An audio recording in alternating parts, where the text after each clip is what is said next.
السلام عليكم ورحمة الله وبركاته.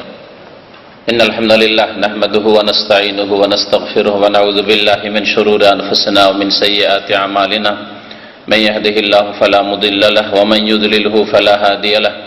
وأشهد أن لا إله إلا الله وحده لا شريك له وأشهد أن محمدا عبده ورسوله صلى الله تعالى عليه وعلى آله وصحبه وسلم تسليما كثيرا. يا أيها الذين آمنوا اتقوا الله حق تقاته ولا تموتن إلا وأنتم مسلمون. يا أيها الناس اتقوا ربكم الذي خلقكم من نفس واحدة وخلق منها زوجها وبث منهما رجالا كثيرا ونساء واتقوا الله الذي تساءلون به والأرحم إن الله كان عليكم رقيبا. يا أيها الذين آمنوا اتقوا الله وقولوا قولا سديدا يصلح لكم أعمالكم ويغفر لكم ذنوبكم ومن يطع الله ورسوله فقد فاز فوزا عظيما. أما بعد فإن خير الحديث كتاب الله وخير الهدي هدي محمد صلى الله عليه وسلم وشر الأمور محدثاتها وكل محدثة بدعة وكل بدعة ضلالة وكل ضلالة في النار. أعوذ بالله من الشيطان الرجيم. وما أصابكم من مصيبة فبما كسبت أيديكم ويعفو عن كثير. সম্মানিত ভাতৃমণ্ডলী, আল্লাহ পাক রব্বুল আলামিনের সমস্ত প্রশংসা যে আল্লাহ পাক এক ও একক, যার কোনো শরীক নেই, তার কাজে, তার ইবাদত বন্দেগীতে, তার নাম গুণে আল্লাহ পাক রব্বুল আলামিন এক ও একক। যে আল্লাহ পাক রব্বুল আলামিন মুমিন সৎকর্মশীল যারা আল্লাহ ভীরু তাদের হেফাজত করেন, তাদেরকে ভালো তৌফিক দিয়ে থাকেন। আর যারা নবী করিম সাল্লাল্লাহু আলাইহি ওয়াসাল্লামের আদর্শ ছেড়ে অন্য পথ অবলম্বন করে শিরকের মাধ্যমে, বিদআতের মাধ্যমে, নতুন পথে চলার মাধ্যমে অথবা আল্লাহ পাক রব্বুল আলামিনের দ্বীন পালন করায় ঘাটতি করার মাধ্যমে আল্লাহ পাক তাদেরকে মাঝে মধ্যে দুনিয়াতে বালা মুসিবত, বিপদ আপদ, আযাব, শাস্তি দিয়ে সংশোধন করতে ইচ্ছা করেন। সালাত এবং সালাম নাযিল হোক নবী মুহাম্মদ রাসূলুল্লাহ সাল্লাল্লাহু আলাইহি ওয়াসাল্লামের উপর, যিনি মুসিবতের সময়, বিপদ আপদের সময় কেমন আপনার ভূমিকা হওয়া উচিত এ বিষয়ে সাহাবায়ে কেরামদেরকে দিক নির্দেশনা দিয়েছেন, যা কিয়ামত পর্যন্ত সুরক্ষিত থাকবে রাসূলুল্লাহ সাল্লাল্লাহু আলাইহি ওয়াসাল্লামের হাদিসে, সুরক্ষিত থাকবে রাসূলুল্লাহ সাল্লাল্লাহু আলাইহি ওয়াসাল্লামের সিরাতে, জীবনীর কিতাবাদিতে। আজকের বিষয়বস্তু এইরকম একটি বিষয় যা মানুষের বিভিন্ন জীবনের ক্ষেত্রে বিপদ আপদ এসে থাকে, সেগুলির কারণ এবং সেগুলির প্রতিকার। কারণ অনেক, যদি এক একটি করে ভেঙে কারণ উল্লেখ করা যায় তাহলে মুসলিম জীবনে বালা মুসিবতের কারণ হচ্ছে অনেক। এক কথায় যদি বলা যায় তাহলে সেটা সহজ, সেটা হচ্ছে আল্লাহ পাক রব্বুল আলামিনের বিরুদ্ধাচরণ, আল্লাহ পাক রব্বুল আলামিনের নাফরমানি, আল্লাহর দ্বীন পুরোপুরিভাবে না মানা অথবা আংশিকভাবে না মানা, আল্লাহর দ্বীন পালনে গাফিলতি করা, তাওহীদের জায়গায় শিরককে প্রচার করা, সুন্নতের জায়গায় বিদআতকে চালু করা, এসব পাপ হচ্ছে মুখ্য কারণ যেগুলি মানুষের জীবনে বালা মুসিবত, বিপদ আপদ নিয়ে আসে। আজকাল মুসলিম সমাজ যেখানে থাকুক না কেন, ব্যক্তি জীবনে হোক, পারিবারিক ক্ষেত্রে হোক, সামাজিক ক্ষেত্রে হোক, আর অর্থনীতির ক্ষেত্রে হোক, রাষ্ট্রীয় পর্যায়ে হোক, সমস্ত স্তরে বালা মুসিবতের শেষ নেই, বিপদ আপদের শেষ নেই। সুতরাং আমরা শুরু করব আমাদের ব্যক্তি জীবন থেকে। প্রত্যেকে নিজ নিজ ব্যক্তি জীবন সম্পর্কে ভালো করে বুঝতে পারছেন যে আপনি সুখে আছেন না দুঃখে আছেন, আপনি সমস্যা মুক্ত আছেন না সমস্যায় জর্জরিত। আপনার খোঁজ খবর আমি বলতে পারবো না, আমার খোঁজ খবর আপনি বলতে পারবেন না, কিন্তু প্রত্যেকের কিছু না কিছু সমস্যা আছে, বিপদ আপদ আছে, বালা মুসিবত আছে। কারো ব্যক্তি জীবনে সমস্যা আছে, কারো পারিবারিক ক্ষেত্রে স্বামী স্ত্রীর জীবনে সমস্যা আছে, কারো বাপ মায়ের সাথে সমস্যা আছে, কারো ছেলে মেয়েকে নিয়ে সমস্যা আছে, কারো আত্মীয় স্বজনদের সাথে সমস্যা আছে, কারো পাড়া প্রতিবেশীর সাথে সমস্যা আছে, কারো কোম্পানিতে কাজের ক্ষেত্রে সাথী সঙ্গীদের সাথে অথবা যারা দায়িত্বশীল তাদের সাথে সমস্যা আছে, বিভিন্ন রকমের বালা মুসিবতে আজকালকার মুসলিম জর্জরিত। আল্লাহ পাক রব্বুল আলামিন জেনে রাখা আবশ্যক যে আল্লাহ পাক রব্বুল আলামিন মানুষকে সৎকর্মশীল হওয়া সত্ত্বেও কখনো কখনো বালা মুসিবত দিয়ে পরীক্ষা করেন। আর বালার শাব্দিক অর্থ হচ্ছে পরীক্ষা করা। ওয়ালানাবলুওয়ান্নাকুম বিশাইইম মিনাল খাউফ, আল্লাহ পাক বলছেন অবশ্যই তোমাদেরকে পরীক্ষা করব। নাবলুওয়ান্নাকুম বালা থেকে, তো আমরা বাংলা ভাষায় বালা মানে মনে করি যে বিপদ আপদ, শুধু বালা মানে মনে করি যে মুসিবত, দুঃখ কষ্ট। শুধু তাই নয়, বরং বালার আসল শাব্দিক অর্থ হচ্ছে পরীক্ষা করা। সৎকর্মশীলদেরকে পরীক্ষা করা হয়, ভালো মানুষদেরকে পরীক্ষা করা হয়, যার মাধ্যমে তাদের ইমানের, তাদের আকীদার, তাদের আমলের, তাদের উপর আল্লাহ ভরসার পরীক্ষা হয়ে যায় এবং তার আল্লাহ পাক রব্বুল আলামিনের দিকে আরো ছুটে বালা মুসিবত আসলে, নাকি তারা নিজে অসহায় মনে করে, অথচ আল্লাহ পাক রব্বুল আলামিন যার হেফাজত করেন তাকে কেউ লাঞ্ছিত করতে পারে না। দুনিয়ার কয়েকটা দিন যদি খারাপ করে তো আখেরাত খারাপ করতে পারে না। এইরকম দূরদৃষ্টিতা, যেটা মানে দূরদর্শী হওয়া, আজকালকার মুসলিমদের মধ্যে তো পাওয়া দূরের কথা, আজকাল আলেম সমাজে পাওয়া মুশকিল। মনে করে যে সুখের জীবন হচ্ছে এই দুনিয়ার কয়েকদিনের জীবনটা, এই দিনগুলিতে সুখী থাকলে আসলে সুখী। এই ধারণায় এই দুনিয়া সম্পর্কে আর আখেরাত সম্পর্কে, এক দুনিয়া আর একটা হচ্ছে আখেরাত, এই সম্পর্কে ভুল ধারণা। একজন মাদ্রাসা পড়া শিক্ষিত মানুষ, একজন আলেম মানুষ, কোরআন হাদিস মুখস্থ আছে, জানা আছে, তারপরে যদি এই ধ্যান ধারণা থাকে যে দুনিয়ার ক্ষয়ক্ষতি হচ্ছে আসল ক্ষয়ক্ষতি, দুনিয়াতে যদি ক্ষয়ক্ষতি হয় তাহলে হাহাকার অবস্থা, আখেরাত সম্পর্কে চিন্তা একেবারে নেই, আখেরাত যে অত্যন্ত নিকটবর্তী, এইসব বিষয়গুলি আমাদের ব্রেন থেকে একেবারে আউট হয়ে গেছে। কেমন ইমানের অবস্থায় আমরা আছি আসলে? বালা মুসিবত জীবনে আসতে পারে, যদি ভালো মানুষদের দুনিয়ায় বালা মুসিবত আসে তো আল্লাহ পাক তাদেরকে পরীক্ষা করেন। আম্বিয়া রাসূলগণের বালা মুসিবত আসেনি, এসেছে, বরং সহিহ বুখারীতে হাদিস রয়েছে, আশাদ্দুন নাস বালাআন আল আম্বিয়া ও সুম্মাল আমসাল ফাল আমসাল, সবচাইতে বেশি পরীক্ষা করা হয়, আশাদ্দুন নাস মানব জাতির মধ্যে সবচাইতে বেশি পরীক্ষা করা হয়, কঠোর পরীক্ষার সম্মুখীন হয় আল আম্বিয়া, নবী রাসূলগণ, সুম্মাল আমসাল ফাল আমসাল, তারপরে যারা যত ভালো, নবী ছাড়া অন্যদের মধ্যে মানে মুমিন মুসলিমদের মধ্যে, মানব জাতির মধ্যে যত যে ভালো তাদের পরীক্ষা বেশি হয়, তাদেরকে আল্লাহ পাক রব্বুল আলামিন পরীক্ষা করেন বেশি, যাতে করে তাদেরকে উত্তম প্রতিদানও দেন। নবী করিম সাল্লাল্লাহু আলাইহি সাল্লামকে আল্লাহ পাক যত পরীক্ষা করেছেন, আর ইব্রাহিম খলিলুল্লাহকে, এই দুই নবীকে আল্লাহ পাক খলিল, অন্তরঙ্গ বন্ধু বলেছেন, এই দুই নবীকে যত বেশি পরীক্ষা করেছেন অন্য কোন নবীকেই করেননি। কিন্তু জেনে রাখতে হবে যে শেষ পরিণামে আল্লাহ পাক রব্বুল আলামিনের দুনিয়াতেই অথবা শেষ পরিণাম আখিরাতে আল্লাহ পাক রব্বুল আলামিন ওয়াল আকিবাতু লিল মুত্তাকিন, শুভ পরিণাম, উত্তম পরিণাম আল্লাহ ভীরুদের জন্য রয়েছে। আমাদের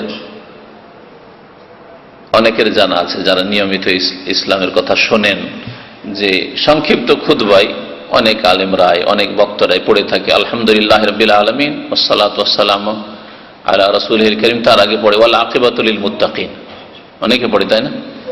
শেষ পরিণাম, উত্তম পরিণাম কার জন্য? আল্লাহ ভীরুদের জন্য, যারা আল্লাহকে ভয় করে তার জন্য। আপনার কয়েকদিনের দুনিয়ায় যদি একটু কষ্টেই থাকেন, আর্থিক দিক থেকে একটু খেতে নাই পান, কম পেলেন, আখিরাত সুন্দর, আপনি কামিয়াব।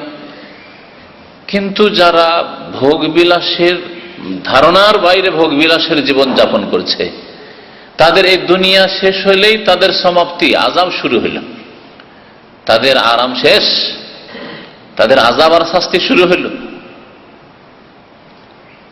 আল আযাবুল আকবার, মহাশাস্তি শুরু। এই দুনিয়ার এই ছোটখাটো শাস্তি না, সামান্য কষ্ট নয়, আল আযাবুল আকবার, বড় শাস্তি তাদের শুরু। তাহলে একজন মুমিন সব সময়, যতই ভোগবিলাসী একজন কাফির, একজন মুশরিক, একজন বেদিন, একজন পাপিষ্ট থাক না কেন, আর একজন মুসলিম যতই অভাবে থাক না কেন, যতই কষ্টে থাক না কেন, একজন মুসলিম সেই রকমের ভোগবিলাসী যার কথা বলছিলাম তার চেয়ে তো অনেক সুখে আছে। বলেন আলহামদুলিল্লাহ। আল্লাহ পাক রব্বুল আলামিন মুসিবত দিয়ে সংশোধন করতে চান আর বহু ভুল ভ্রান্তির ক্ষেত্রে মাফ করেন।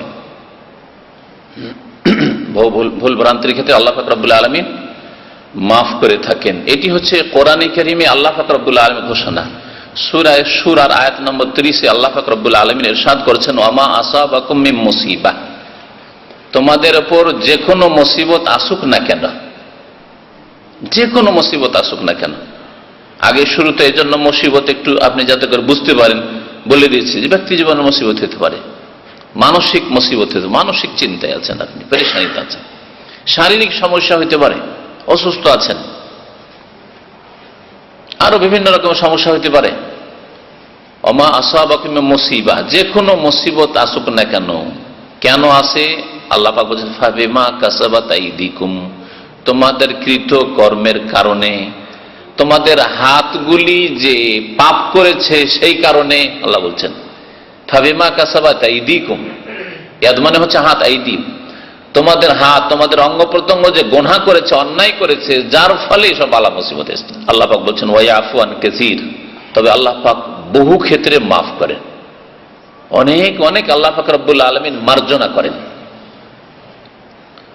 অনেকবার আল্লাহ পাক রব্বুল আলামিন মাফ করার পরে যখন মানুষের পাপ বেড়ে যায়, অন্যায় বেড়ে যায়, তখন আল্লাহ পাক রব্বুল আলামিন মাঝে মাঝে বিপদ আপদ দিয়ে সংশোধন করতে চান। এই মর্মে আরো বেশ কিছু আয়াত রয়েছে। আল্লাহ পাক রব্বুল আলামিন সূরা রাদের আয়াত নম্বর 11-তে ইরশাদ করেছেন যে মানব জাতি যতক্ষণ পর্যন্ত নিজের অবস্থা না পাল্টায়, আল্লাহ তার অবস্থা পাল্টায় না।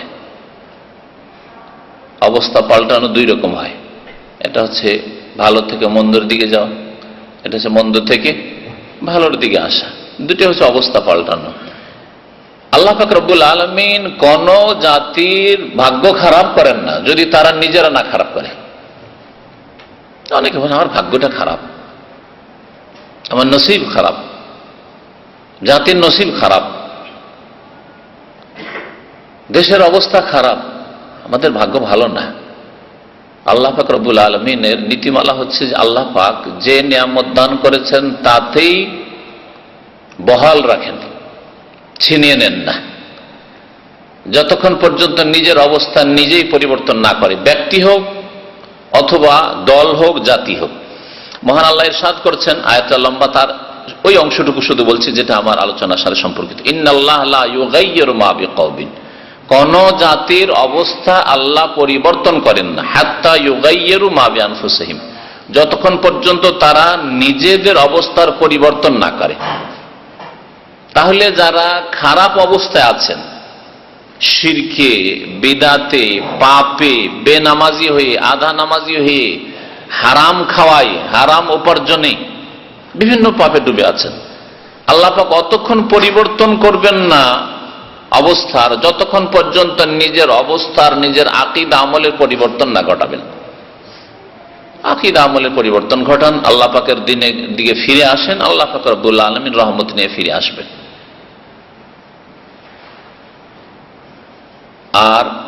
আর একটা হচ্ছে ভালো থেকে মন্দের দিকে যাওয়া, তাই না? আল্লাহ পাক রব্বুল আলামিন ভালোই রেখেছেন, আপনার নিয়ামতকে আল্লাহ পাক ছিনিয়ে নেবেন না, কোন জাতির নিয়ামতকে আল্লাহ পাক ছিনিয়ে নেবেন না যতক্ষণ পর্যন্ত নিজের পরিবর্তন নিজেই না ঘটায় সেই জাতি বা সেই ব্যক্তি। আল্লাহ পাক রব্বুল আলামিন অখণ্ড ভারত, যে ভারত আজকে 3 দেশে বিভক্ত হয়েছে, ভারত, বাংলাদেশ, পাকিস্তান, সেখানে 850 বছর ধরে মুসলিমদেরকে শাসনের সুযোগ দিয়েছিলেন, নেতৃত্বের সুযোগ দিয়েছিলেন। ইন্নাল্লাহ লা ইউগাইয়িরু মা বিকওমিন, কোন জাতির অবস্থা আল্লাহ বদলান না যতক্ষণ পর্যন্ত তারা নিজের অবস্থায় না বদলে দেয়। আল্লাহ পাকের এই নিয়ামতের যখন অকৃতজ্ঞ হইল, দিলেন আল্লাহ সম্পৃক্ত করে খাজা বাবার সাথে, মাজারের সাথে, দাতা এরা, অমুক দাতাগঞ্জ দরবার শাহজালাল দেন, আর ওই দাতাগঞ্জ থেকে পাওয়া যায়, ওই আজমির শরীফ থেকে পাওয়া যায়, অমুক দরবার থেকে পাওয়া যায়। দরবারের শেষ নেই। আল্লাহ পাক রব্বুল আলামিন তখন নিয়ামত ছিনিয়ে নিলেন, অবস্থার পরিবর্তন ঘটালেন। এই মর্মে আরো স্পষ্ট একটি আয়াত এই অর্থেরই, সূরা আনফাল আয়াত নম্বর 53। আল্লাহ পাক বলছেন, যালিকা বিআন্নাল্লাহ লাম ইয়াকু মুগায়্যিরান নি'মাতান আন'আমাহা আলা কওমিন। শুনে রাখো, আল্লাহ বলছেন শুনে রাখো যে আল্লাহ পাক লাম ইয়াকু মুগায়্যিরান নি'মাতান, আল্লাহ পাক কোন নিয়ামতকে সরিয়ে দেবেন না, কোন নিয়ামতে আল্লাহ পাকের অনুগ্রহে পরিবর্তন ঘটাবেন না। আল্লাহ নিয়ামত দিয়ে রেখেছেন, আল্লাহ মুসলিমদেরকে শাসন দিয়ে রেখেছিলেন। শতকরা 70টাই হিন্দু, তারপরে আল্লাহ পাক 850 বছর ধরে শাসন ক্ষমতা মুসলিমদেরকে রেখেছেন। আর শতকরা এখন পাকিস্তানে 90 থেকে 94টা মুসলিম, বাংলাদেশেও কাছাকাছি 90টা মুসলিম। তারপরেও মানব রচিত বিধানের হাতে শাসন ক্ষমতা, যে আসুক না কেন গণতান্ত্রিক পদ্ধতিতে, মানব রচিত বিধান কাছে পশ্চিমা আইনের হাতে তুলে দেওয়া হয়েছে মুসলিম শাসনকে। শুধু মুসলিম মার্কা লোক নেতৃত্বে আসলে হবে গণতন্ত্র, জাতীয়তাবাদ আর ধর্মনিরপেক্ষতাবাদ। আর তারপরে এই ধর্মনিরপেক্ষতাবাদ এই নামটি যদি নাও থাকে, তবুও আইন সংবিধান হচ্ছে মানুষের তৈরি করা, মানুষের তৈরি করা আইন দিয়ে চোরের শাস্তি হবে, খুনির শাস্তি হবে, ঠিক না? তাহলে মুসলিম রূপী মানুষ শুধু নেতৃত্বে বসে থাকার নাম তো ইসলামিক রাষ্ট্র নয়।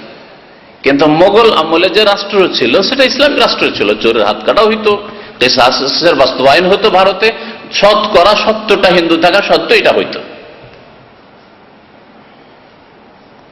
এখন কেন হয় না? যেই পাকিস্তানকে ভারত থেকে আলাদা এই জন্যই করা হয়েছে যে পাকিস্তান মানে আমরা লা ইলাহা ইল্লাল্লাহ করব, ইসলাম কায়েম করব। আজকে 60 থেকে 70 বছর চলে গেল, কোথায়? 47-এর পরে হিসাব করেন আপনারা, 2013 পর্যন্ত, 1947 থেকে চলে গেল। কোথায় এই ধোঁকাবাজরা যারা ইসলামের নামে পাকিস্তান করেছিল? আল্লাহর কাছে জবাবদিহি করতে হবে। ইসলাম কায়েম হয়নি, মুসলিম রূপের লোকেরা শুধু নেতৃত্বে এসছে।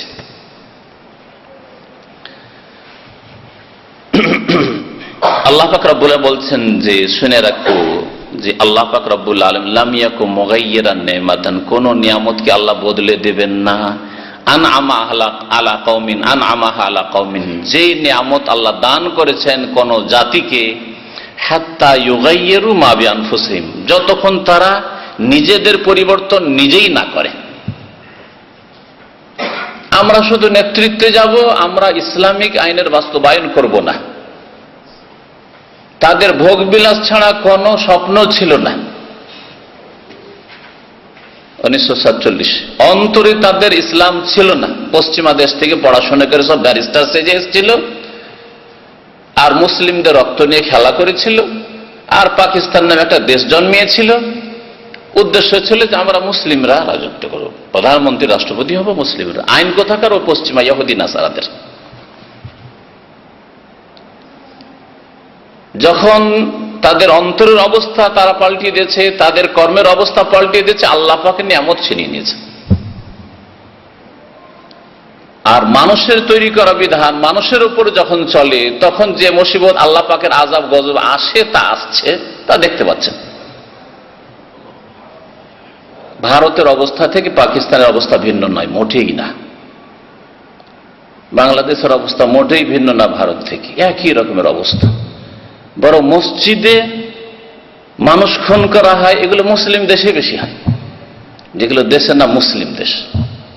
ভারত, বাংলাদেশের, পাকিস্তান আর বাংলাদেশের মতো এইসব দেশে বেশি হয়। মুসলিমের রক্ত সস্তা মুসলিম দেশে বেশি।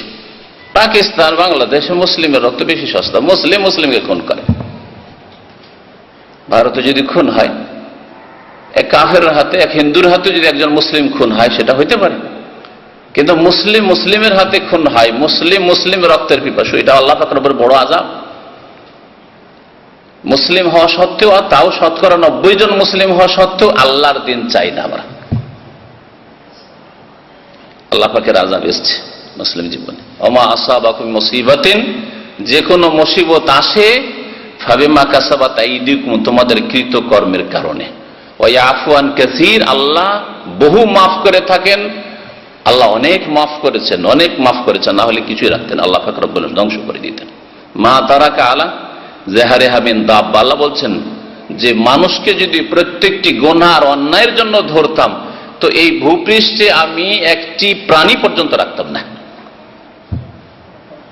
তবে আল্লাহ পাক রব্বুল আলামিন ছাড় দেন। উম্মতে মুসলিমা বড় আশা করেছিল শাসকদের কাছ থেকে যে এসব দেশে ইসলামী আইন কায়েম হবে, ইউরোপ আমেরিকার মানব রচিত ইহুদি নাসারাদের তৈরি করা আইন দিয়ে না আদালত চলবে আর না দেশ শাসন হবে, কিন্তু তা করেনি, যার ফলে আল্লাহ পাক রব্বুল আলামিন আযাব। এই আযাবে না শাসকরা শান্তিতে আছে না প্রজারা শান্তিতে আছে। আপনি কি মনে করেন যারা শাসক গোষ্ঠী তারাই শান্তিতে আছে? কখনো শান্তিতে থাকবে না, কখনো শান্তিতে থাকবে না যতক্ষণ পর্যন্ত আল্লাহর দিনের দিকে ফিরে না আসবে। আর এই শাসকরাকে পাঠাচ্ছে কারা? এই জনসাধারণ প্রজারাই তো পাঠাচ্ছে, যেইভাবে হোক না কেন। অধিকাংশ মুসলিম দিন ইসলাম চায় না, অধিকাংশ মুসলিম নামাজ চায় না, সালাত চায় না, অধিকাংশ মুসলিম হালাল হারাম চায় না, পাশবিক জীবন চায়, স্বাধীনভাবে পশু যেমন চড়ে বেড়ায় ওই রকম চড়তে চায়। আল্লাহ পাক রব্বুল আলামিনের আযাব এই জন্য মুসলিম জাতির উপর এসেছে। আল্লাহ পাক রব্বুল আলামিন আরো ইরশাদ করেছেন সূরা সাজদার আয়াত নম্বর 21-এ, ওয়ালা নুযিকান্নাহুম মিনাল আযাবিল আদনা দুনাল আযাবিল আকবারি লাআল্লাহুম ইয়ারজিউন। আমি অবশ্যই অবশ্যই মহাশাস্তির পূর্বে আল আযাবুল আকবার, একটু আগে বললাম যে একজন কাফের, একজন বেদিন, একজন বেনামাজি, একজন পাপিষ্ঠ আল্লাহ দ্রোহী, একজন মুরতাদ নাস্তিক মরে গেলেই আল আযাবুল আকবার মহাশাস্তি শুরু। আর আপনি একজন যদি সত্যিকার অর্থে মুসলিম হন, এই কয়েকদিনের দুনিয়া, কয়েকদিনও বলতে পারেন না, এখনই শেষ হতে পারে আপনার দুনিয়া আবার দুনিয়া, তারপর আরাম আর আরাম, আলহামদুলিল্লাহ রাব্বিল আলামিন বলেন। আল্লাহ পাক বলেছেন ওয়ালা নুযিকান্নাহুম মিনাল আযাবিল আদনা, মানুষকে আমি হালকা হালকা শাস্তি দেব, ছোট শাস্তি দেব। আল আযাবুল আদনা, ছোট শাস্তি অবশ্যই দেব। দুনাল আযাবিল আকবার, মহাশাস্তির পূর্বে, বড় শাস্তির আগে মহাশাস্তি আল আযাবুল আকবার। তাহলে মওতের সাথে সাথে বড় শাস্তি শুরু হবে, যাতে করে আযাবে আকবার থেকে, মহাশাস্তি থেকে বাঁচা যায়। এর জন্য প্রত্যেক মুসলিম চিন্তা করুক। আর মুসলিম এই তুচ্ছ জীবনের চিন্তা করে না যে আমার জীবনে কি হইল, পেলাম না পেলাম, নেতৃত্বে পৌঁছিতে পারলাম না, সুখ পেলাম না, ভালো খেতে পেলাম না, ভালো বাড়িতে বাস করতে পারলাম না, কাঁচা বাড়ি থেকে মাটিতে চলে গেলাম, শেষে তো ওই মাটিতে যেতেই হবে। এ দুনিয়া তুচ্ছ জীবন, কোনো মূল্য নেই দুনিয়ার জীবনের। একজন মুসলিমের কাছে সত্যিকার অর্থে যদি মুসলিম হয় তাহলে লাআল্লাহুম ইয়ারজিউন, যাতে করে তারা ফিরে আসে। এই জন্য আমি মহাশাস্তির পূর্বে দুনিয়ার শাস্তি দিয়েছি, আল আযাবুল আদনা, নিকটবর্তী শাস্তি, বা আল আযাবুল আদনা মানে আখিরাতের মওতের পরের মহাশাস্তির তুলনায় ছোট শাস্তি দিয়ে থাকি। তাহলে দুনিয়ায় যতই বড় বিপদ আসুক না কেন, এগুলো হচ্ছে আল আযাবুল আদনা, ছোট শাস্তি। আপনার যদি জান প্রাণ চলেও যায়, ছোট শাস্তি। আপনার ধন সম্পদ সব যদি লুটে নেওয়া হয়, তবু ছোট শাস্তি। যে কোনো মুসিবতের কথা চিন্তা করুন না কেন, আপনার যে কোনো মুসিবতের কথা চিন্তা করুন আপনি যদি অসুস্থ থাকেন, তবু দুনিয়ার ছোট শাস্তি, এমন কিছু না। হতে পারে কোনো ভুল করেছেন, আল্লাহ পাক রব্বুল আলামিন ধরেছেন, আল্লাহর কাছে মাফ চান, ক্ষমা চান। হতে পারে ভুল করেনি, আল্লাহ পাক রব্বুল আলামিন পরীক্ষা করেছেন, দেখি এই বান্দা মুসিবতের সময় আমাকে মজবুত করে ধরে নাকি নিরাশ হয়ে যায়। ইন্নাহু লা ইয়াইআসু মির রাউহিল্লাহ ইল্লাল কওমুল কাফিরুন, আল্লাহ পাক রব্বুল আলামিন বলছেন যে এটা তো কাফেরের চরিত্র, আল্লাহর রহমত থেকে নিরাশ হয়ে যাওয়া। কষ্ট আসতে পারে, আর সামনে অন্ধকার মনে হতে পারে, ভবিষ্যৎ উজ্জ্বল মনে হচ্ছে না, অন্ধকার মনে হচ্ছে, কি করব না, চিন্তা করিও না। এই নিরাশ হওয়া তো কাফেরের চরিত্র, মুসলিমের চরিত্র নয়। আল্লাহ পাক রব্বুল আলামিন সূরা রুমে আয়াত নম্বর 41 আরো ইরশাদ করেছেন যে পৃথিবীতে আল্লাহ পাকের আযাব কেন আছে। যাহারাল ফাসাদু ফিল বাররি ওয়াল বাহরি বিমা কাসাবাত আইদিন নাস লিইউযিকাহুম বাযাল্লাযী আমিলু লাআল্লাহুম ইয়ারজিউন। এখন আল্লাহ পাক বলছেন লাআল্লাহুম ইয়ারজিউন। সূরা সাজদা তো বলছেন লাআল্লাহুম ইয়ারজিউন, যাতে তারা ফিরে আসে। ফিরে আসো আল্লাহর দিকে, ফিরে আসো আল্লাহর দ্বীনের দিকে, ফিরে আসো মসজিদের দিকে, ফিরে আসো ইবাদত বন্দেগীর দিকে, ফিরে আসো তাওহীদের দিকে, শিরক ছাড়ো, ফিরে আসো সুন্নতের দিকে, নবীর আদর্শের দিকে, বিদআত ছাড়ো। মাথা ব্যথা হয় না শিরক বিদআত সম্পর্কে, মাথা ব্যথা যেখানে স্বার্থে আঘাত লাগছে, দুনিয়ার স্বার্থে আঘাত লাগলে সেখানে মাথার ব্যথা হচ্ছে, কি হবে কি হবে কি হবে। আর লক্ষ লক্ষ মুসলিম হওয়া সত্ত্বেও শিরক করছে, বড় শিরক, আল্লাহ ছাড়া অন্যকে সিজদা করছে, আল্লাহ ছাড়া অন্যের কাছে ধর্ণা দিচ্ছে, আল্লাহ ছাড়া অন্য তাদের দিতে পারে। আর রাসূলুল্লাহ সাল্লাল্লাহু আলাইহি ওয়াসাল্লামের আদর্শ ছেড়ে দিয়ে বিদআতের রাস্তা নিয়েছে, বিদআতকে দুই ভাগে ভাগ করে সবগুলি বিদআতকে তারা জায়েজ করে, বিদআতে হাসানা, বিদআতে সাইয়্যা, আর যে যে জাতি বিদআত করে সবগুলি তাদের হাসানা। এই হলো মুসলিম জাতির অবস্থা আমাদের ভারত, বাংলাদেশ, পাকিস্তানে। আল্লাহ পাক বলেছেন যাহারাল ফাসাদু ফিল বাররি ওয়াল বাহর, জলে এবং স্থলে বিপর্যয় নেমে এসেছে। আল্লাহ বলছেন ফিল বাহরি, জলে, সমুদ্রে, পানিতেও বিপর্যয়, আল্লাহ পাকের আযাব, ওয়াল বাররি, আর স্থলে আল্লাহ পাক রব্বুল আলামিনের আযাব। কেন? বেমা কাসাবাত আইদিন নাস, মানব জাতির কৃতকর্মের কারণে। আল্লাহ কেন এই আযাব দিলেন?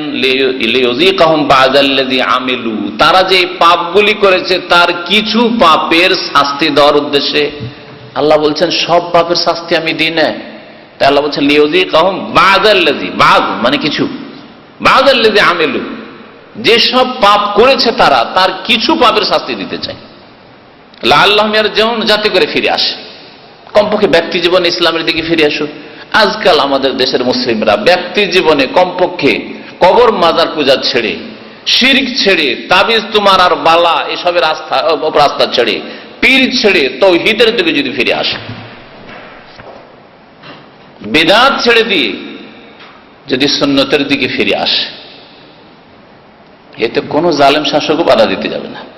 আলহামদুলিল্লাহ, জালেম শাসকদের এগুলো নিয়ে মাথার ব্যথা নেই। ওদের মাথার ব্যথা যে ওদের নেতৃত্ব কাড়ার চেষ্টা করছেন নাকি, হ্যাঁ, ওদের ভোগ বিলাসে আঘাত করার চেষ্টা করছেন নাকি আপনি, বা নিয়ত রেখেছেন নাকি, ওইগুলোতে মাথার ব্যথা। সুতরাং আপনি ব্যক্তি জীবনে যেখানে তাদের মাথার ব্যথা হয় না, যেখানে আল্লাহ স্বাধীনতা দিয়েছেন, এখনো ক্ষমতা আছে, ওইটুকু তো সংশোধন করেন।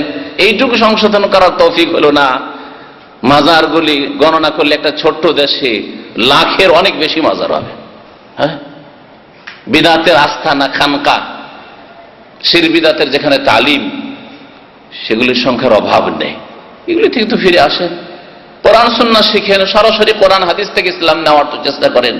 লাআল্লাহুম ইয়ারজিউন, যাতে করে তারা ফিরে আসে ইলাল কিতাব ওয়াস সুন্নাহ, কোরআন সুন্নাহর দিকে। কেন অসুবিধা কোরআন হাদিসের দিকে ফিরে আসতে? আল্লাহ পাকের কিতাব কোরআনে কারীম সমস্ত ফিরকা, সমস্ত দল উপদল মুসলিমদের বলছে, আর রাসূলুল্লাহ সাল্লাল্লাহু আলাইহি ওয়াসাল্লামের হাদিস আর বিশ্বস্ত সূত্রে যেটা প্রমাণিত সেটাই হচ্ছে হাদিস, সহিহ হাদিস। সুতরাং সহিহ হাদিসের দিকে ফিরে আসতে অসুবিধাটা কি? এই দাওয়াতকে আম করুন, ব্যাপক হারে ছড়িয়ে ফেলুন ঘরে ঘরে, যে আমরা কোরআন এবং হাদিসের দিকে ফিরে আসবো। ব্যক্তি জীবনে যখন দেশের মানুষরা কোরআন এবং হাদিসের দিকে ফিরে আসবে, তখন চিন্তা করবে এখন পারিবারিক ক্ষেত্রেও সমস্যা নেই। সরকারের মাথার ব্যথা হয়নি যে আপনার স্ত্রীকে পর্দা করেছেন, আপনার ছেলে মেয়েকে আপনি ইসলামের আওতাতে রাখছেন, আমি ইসলামিক স্কুলে পড়াবো, আর সরকার বলছেন না তুমি বেহায়া বেপর্দা করে পড়াও, বলতে আসছে নাকি? যেখানে আপনার এখন আলহামদুলিল্লাহ স্বাধীনতা আছে, ইখতিয়ার আছে, সেখানে আপনি করেন না। মুসলিম পরিবেশ, ওখানে ছেলে মেয়েদেরকে পড়াবে না। যেখানে অমুসলিম পরিবেশ, মিশনারি স্কুল, খ্রিস্টান বানানোর জন্য খ্রিস্টান মিশনারি স্কুল খোলা আছে, কাফেরদের স্কুলে পড়াবে। হ্যাঁ, ওখানকার পড়াশোনা ভালো, ওখানকার ডিসিপ্লিন ভালো, ওখানকার এই ভালো, এগুলি হচ্ছে মুসলিমদের ভাষা। কেন আল্লাহ পাকের আযাব আসবে না? বাপ মা যদি বলে যে আমরাও এক যুগে যুবক যুবতী ছিলাম, ছেলে মেয়েদের স্বাধীনতা আছে, ছেলে লম্পটি করছে, লুচ্চামি করছে, মেয়ে বেহায়া হয়ে গেছে, বয়ফ্রেন্ড নিয়ে আসছে, ও জানছে যে মোবাইলে অবৈধ কথা বলছে, সাবালিকা মেয়ে মোবাইল দিয়ে রেখেছে 16 বছরের 15 বছরের মেয়েকে, বলছে আমরাও তো ছিলাম এক যুগে। এই যদি চরিত্র বাপ মায়ের হয়, এখানেও কি বাধা দিতে আসছে? সরকার বলতে আসছে যে হ্যাঁ তোমার মেয়েকে কেন মোবাইল দাও না, তোমার ছেলেকে কেন স্বাধীনভাবে ছাড়ো না, বলতে আসছে নাকি? তো যেখানে আলহামদুলিল্লাহ আমরা দিন পালন করতে পারো, দিন কায়েম করতে পারো, সেখানে দিন কায়েম করি না। আর দিন কায়েম করার এক তফসির শিখিয়ে দিয়েছে যে ওইখানে আকাশে পৌঁছিতে হবে, তাহলে দিন কায়েম হবে।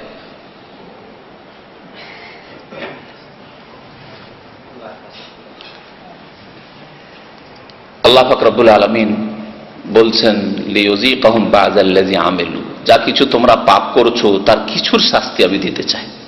আর বাকি অনেকগুলি বাকি থাকছে কিয়ামতের দিনের জন্য, কবরের জীবনের জন্য। তখন সেগুলির আযাবুল আকবার, মহাশাস্তি দেব তোমাদেরকে, যদি ফিরে আসো। আর ফিরে আসো তো তওবার দরজা, রহমতের দরজা, আল্লাহ পাকের মার্জনা ক্ষমার দরজা খোলা আছে। লা তাকনাতু মির রাহমাতিল্লাহ, আল্লাহ বলছেন আল্লাহর রহমত থেকে নিরাশ হইও না। ইন্নাল্লাহ ইয়াগফিরুয যুনুবা জামিআ, আল্লাহ সমস্ত গুনাহ মাফ করতে পারে। আল্লাহ প্রস্তুত। প্রত্যেক রাতে আল্লাহ পাক রব্বুল আলামিন বান্দাকে ডাকছেন, মাইয়াস্তাগফিরুনি ফাগফির লাহু, কে আমার কাছে ক্ষমা চাইবে আমি ক্ষমা করব। আর ক্ষমা চাওয়ার তৌফিক হয় না। ক্ষমা চাওয়া মানে শুধু মন্ত্র পড়া তো নাই, সংশোধন করেন।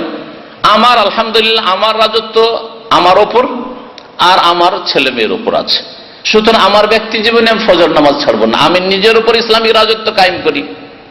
এখানে রাজত্ব কায়েম করতে পারলেন না, হাফেজে কোরআন, মাদ্রাসা পড়েছেন কারি সাহেব, মৌলভী সাহেব, আর রুজি রোজগারের জন্য এসছেন, আর মসজিদে ফজরে দেখা যায় না, ঘুমান, ফিল্ম দেখেন।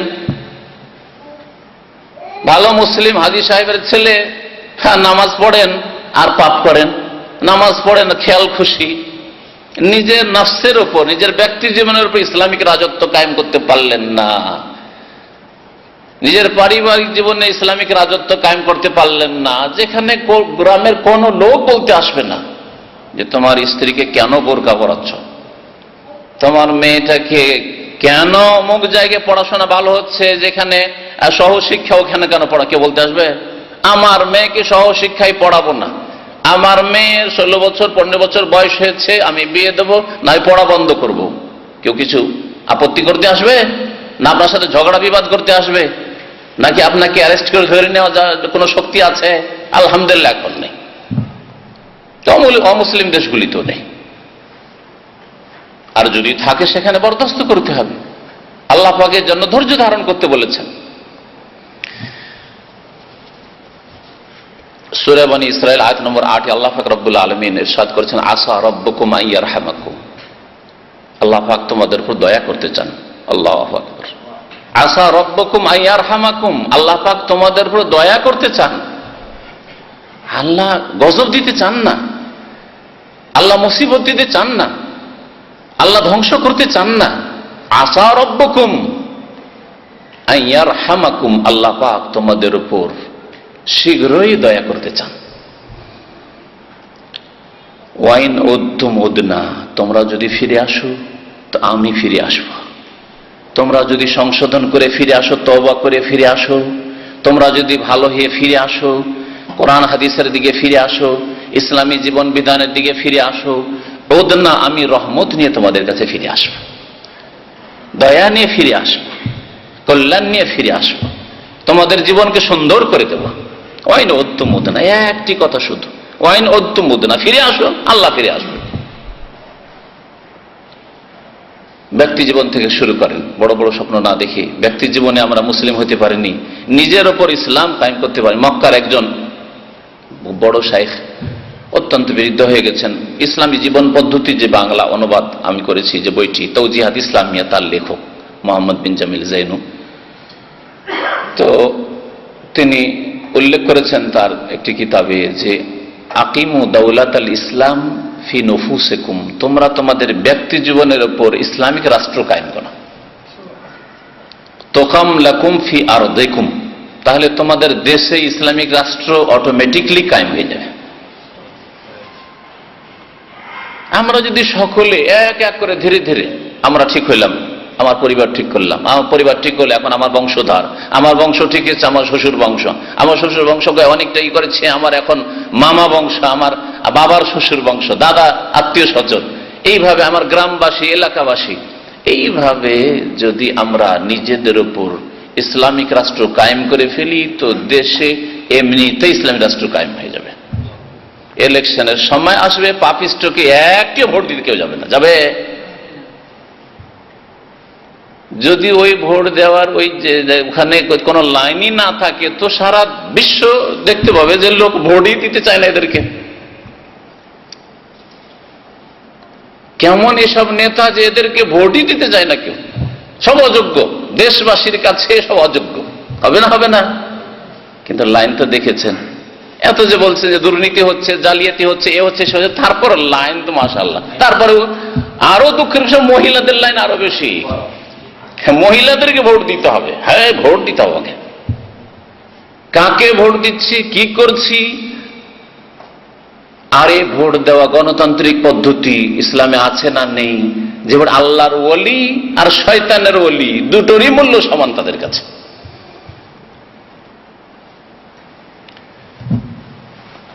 আল্লাহ পাক রব্বুল আলামিন বলছেন যে তোমরা ফিরে আসো, আমিও ফিরে আসবো। আল্লাহ পাক আমাদেরকে ফিরার জন্য তৌফিক দান করেন। নবী করিম সাল্লাল্লাহু আলাইহি সাল্লামের একটি হাদিস রয়েছে যে বান্দা ভালো ভালো রিজিক থেকে মাহরুম হয়ে যায় পাপের কারণে। রিজিক মানে শুধু আপনার চাকরি না, রিজিক মানে আপনার শুধু টাকা পয়সা না, রিজিক মানে আজকে যেটা রাত্রে খাবেন আর গিয়ে বাসায় খেতে পেলেন না, এটা শুধু না। রিজিক মানে আপনার ভাগ্যে আল্লাহ যা রেখেছেন এর নাম হচ্ছে রিজিক। রিজিকের শাব্দিক অর্থ হচ্ছে আল হাজ্জু ওয়ান নাসিব, ভাগ। প্রত্যেকের আয়ু তার একটা ভাগ, এটা হচ্ছে রিজিক। আপনার আয়ুটা আপনার রিজিক, আপনার সুস্থতা আপনার রিজিক, আপনার ধন সম্পদ আপনার রিজিক, আপনার সার্বিক যেগুলি আপনার নিয়ামত আল্লাহ পাক রব্বুল আলামিন আপনাকে দিয়েছেন সেগুলি আপনার রিজিক। নবী করিম সাল্লাল্লাহু আলাইহি ওয়াসাল্লাম ইন্নার রাজুলা লা ইউহরামু রিজক, মানুষ রিজিক থেকে বঞ্চিত করে দেওয়া হয়। আল্লাহ পাকের পক্ষ থেকে রিজিক থেকে বঞ্চিত করে দেওয়া হয় বিজাম্বে ইউসিবহু, গুনাহর কারণে। গুনাহ করার কারণে অনেক সময় আয়ু কমে যায়। বাস্তবে দেখেছি একটা লোক সুস্থ ছিল কিন্তু পাপ এমন করা শুরু করলো, আল্লাহ পাক রব্বুল আলামিন তার জন্য দুনিয়াতে থাকাটা আর ভালো মনে করলেন না। এই পাপিষ্ট দুনিয়ায় থাকলে আরো বেশি পাপ করবে, আরো বেশি আল্লাহ দ্রোহিতা করবে, আরো বেশি গুনাহ করবে। একে দুনিয়া থেকে সরিয়ে দাও, চলো একে মাটির নিচে পৌঁছে দাও। আয়ু কমে গেল। সবকিছু আল্লাহ পাক রব্বুল আলামিনের হাতে। ওটাও আল্লাহ জানছেন যে পাপিষ্ট কোন এক সময় তার জীবনে পাপ শুরু করবে, আর এর দুনিয়াতে থাকাটা তার নিজের জন্য কল্যাণকর হবে না আর অন্যের জন্য কল্যাণকর হবে না। সুতরাং একে সরিয়ে ফেলা। রিজিক থেকে মাহরুম।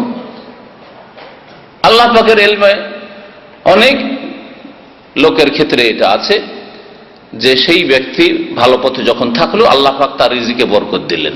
রিজিক মানে তার অর্থ বরকত দিলেন, তার আয়ুতে আল্লাহ পাক বরকত দিলেন, আয়ুকে আল্লাহ বাড়িয়ে দিলেন। এই লোক দুনিয়াতে থাকলে এর দ্বারা ফায়দা হবে, সুতরাং এর থাকাতে কল্যাণ আছে, তার নিজেরও কল্যাণ আছে, অন্যেরও কল্যাণ আছে।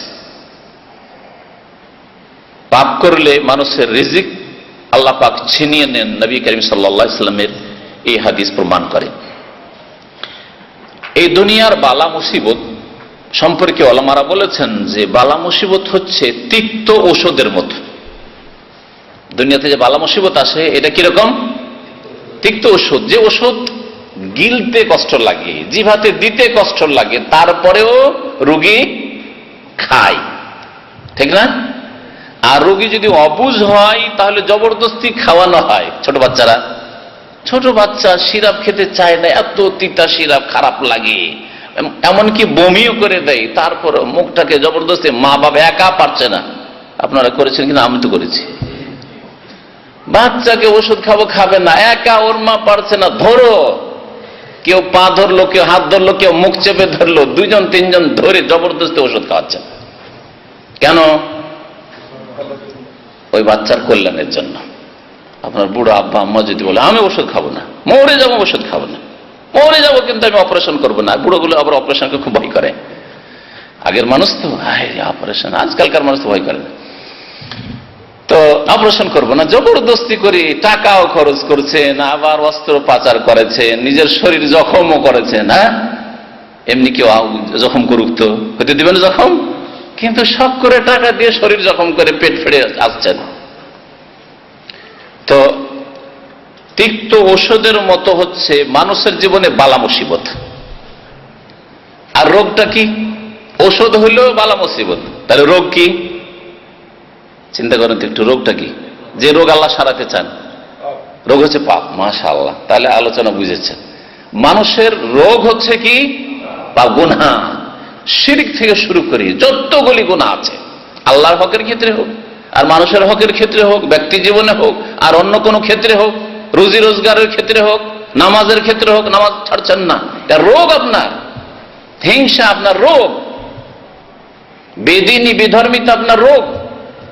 এসব রোগের জন্য আল্লাহ পাক রব্বুল আলামিন কি রেখেছেন? ঔষধ রেখেছেন দুনিয়াতে, আল্লাহর সৃষ্টিগত ঔষধ। আল্লাহ পাক তার এই নীতিমালাতে ঔষধগুলি তৈরি করেছেন, সেগুলি হচ্ছে বালা মুসিবত। তা বালা মুসিবত ঔষধের কাজ করে কখন?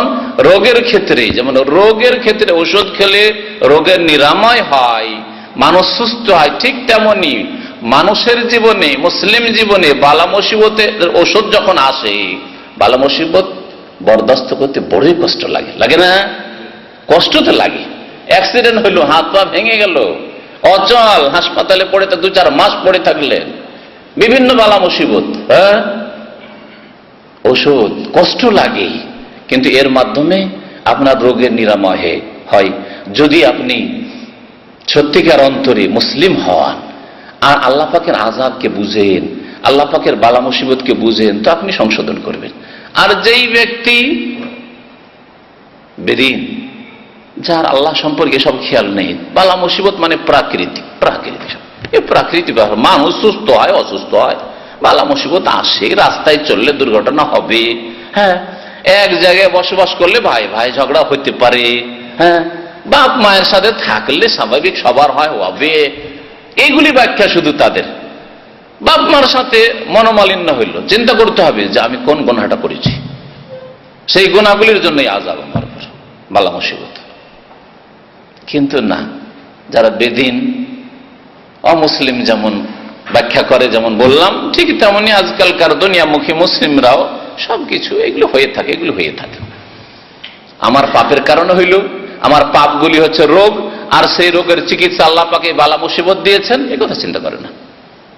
আমার স্ত্রী আমার অবাধ্য কেন? কথাই শোনেন না, আমার কথা মোতাবেক চলে না, এত পাপ করে, অন্যায় কাজ করে, অন্যায় কথা বলে, আমাকে গাল দেয়, কেন? এই কোন মুসিবতে পড়লাম কেন? হ্যাঁ, ফাবিমা কাসাবাত আইদিকুম, পাপ আছে, পাপের কারণে। যে কোনো পাপ থাক না কেন, আজকের পাপ শুধু খুঁজলে হবে না, আপনার গোটা বায়োডাটা খুঁজে দেখতে হবে। 50 বছরের জীবন, আপনাকে 40 বছরের জীবন খুঁজে দেখতে হবে যে কত পাপ করে রেখেছি, আর সংশোধন করতে হবে। আল্লাহ পাক রব্বুল আলামিন যেন সংশোধনের তৌফিক দান করেন। বালা মুসিবত দূর করার উপায় কি? কোরআন এবং হাদিসের আলোকে বালা মুসিবত দূর করার অনেক উপায় আছে। এমন কোন রোগ নেই যার চিকিৎসা নেই ইসলামে। নবী করিম সাল্লাল্লাহু আলাইহি সাল্লাম বলেছেন, মা আনজালাল্লাহু দাআন ইল্লা আনজালা লাহু শিফাআন, যে কোন রোগ ব্যাধি আল্লাহ নাযিল করেছেন তার জন্য আল্লাহ শিফা মানে চিকিৎসাও নাযিল করেছেন। শারীরিক রোগের ক্ষেত্রে যেমন, তেমনি আপনার মানসিক রোগের ক্ষেত্রে, সমস্যার সমাধানের ক্ষেত্রে, সার্বিক ক্ষেত্রে কোরআন এবং হাদিসে তাহলে চিকিৎসা আছে। প্রতিকার, এই যে বালা মুসিবত ব্যক্তি জীবন থেকে আমরা শুরু করবো। সবসময় মনে রাখবেন নিজের জীবন থেকে শুরু করেন। আপনার নিজের জীবনে আজকে হয়তো পেরেশানি নেই, কালকে আরেকটা নতুন পেরেশানি আসলো, বিপদ আসলো। গতকালকে একটা ছিল, আজকে আলহামদুলিল্লাহ নেই, হয়তো কেন এসেছে একটু চিন্তা করেন। আগামী জীবনে যতদিন দুনিয়ায় বাঁচবেন এই বালা মুসিবতগুলি কেন আসে, তাহলে এগুলির প্রতিকার কি, কি করে আমি এগুলো থেকে অব্যাহতি পাবো, নাজাত পাবো।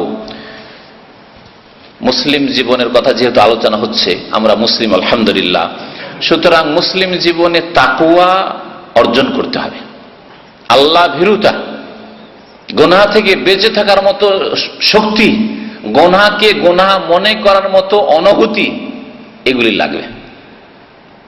তাকওয়া অত্যন্ত ব্যাপক অর্থ। গুনাহকে যদি গুনাহই না মনে করেন, গুনাহ সম্পর্কে যদি আপনার সূক্ষ্ম মানে যেটাকে বলা হচ্ছে অনুভূতি না থাকে, গুনাহ বড় বড় গুনাহ করে যাচ্ছেন, অনুভূতি নেই, এমন কি করলাম, কোনো ব্যাপার না। নবী করিম সাল্লাল্লাহু আলাইহি ওয়াসাল্লামের একটি হাদিস রয়েছে, এজন্য সেই হাদিস যে মুমিন বান্দা মানে সৎকর্মশীল বান্দা, সত্যিকার অর্থে যারা মুমিন, যখন গুনাহ করে, একটা ছোট্ট গুনাহ, সাগীরা গুনাহ হইলেও তার মনে হয় যেন কাল জিবাল, পাহাড় তার উপরে পড়তে যাচ্ছে, ঝুলন্ত পাহাড় তার মাথার উপরে পড়তে যাচ্ছে, পাহাড়ের নিচে থাকা তো দূরের কথা, আমরা নদীর দেশের মানুষ। বন্যার সময় নদীর চাপ ধসে পড়তে দেখেছেন? নদীর কিনারায় দাঁড়াবেন? কখনো দাঁড়াবেন না। তাহলে দুনিয়ার ক্ষেত্রে কত চালাক চতুর, বন্যার সময় নদীর ভাঙনের সময় নদীর কিনারায় দাঁড়াইতে যান না। আর আপনি কি করে আপনার দ্বারা ছোট গুনাই বা হবে, কন্টিনিউ কেন হবে? সংশোধন হবে না, আরো সংশোধন করতে হবে, আরো সংশোধনের দিকে আসতে হবে। পক্ষান্তরে ফাজের, নবী সাল্লাল্লাহু আলাইহি ওয়াসাল্লাম ফাজের পাপিষ্ঠ ব্যক্তি, তা ইয়ারা যুনুবাহু, তার গুনাহকে মনে করে কাযযুবাব, মাছির মতো, ইয়াকাউ ফি আনফি, যে মাছি নাকের ডগায় বসতে আসে। নাকের মাছির খুব খারাপ অভ্যাস, এইখানে বসবে। হ্যাঁ, আরো তো গন্ধ থাকতে পারে, এদিক ওদিকেও শরীরে গন্ধ থাকতে, ওইদিকে যাবে না। হ্যাঁ, ও নাকের কাছে আসবে বিরক্ত করতে। নাকে মাছিটা যখন বিরক্ত করতে আসলে এই করলেন, আবার এই দিকে ভ্যান ভ্যান করে আসে, আবার এইরকম করলেন। হ্যাঁ, ওই রকমই যারা পাপিষ্ঠ, আর অধিকাংশ মানুষ পাপিষ্ঠ। আল্লাহ বলছেন আকসারহুম ফাসিকুন, অধিকাংশ পাপিষ্ঠ। সেটা মনে করে যে গুনাহ এমন কিছু নাই, তো মাছি যেমন বসতে আসে, কাজও চলছে, কথাও বলছে, মাছিও তাড়াচ্ছে। হ্যাঁ, এইরকম অবস্থা।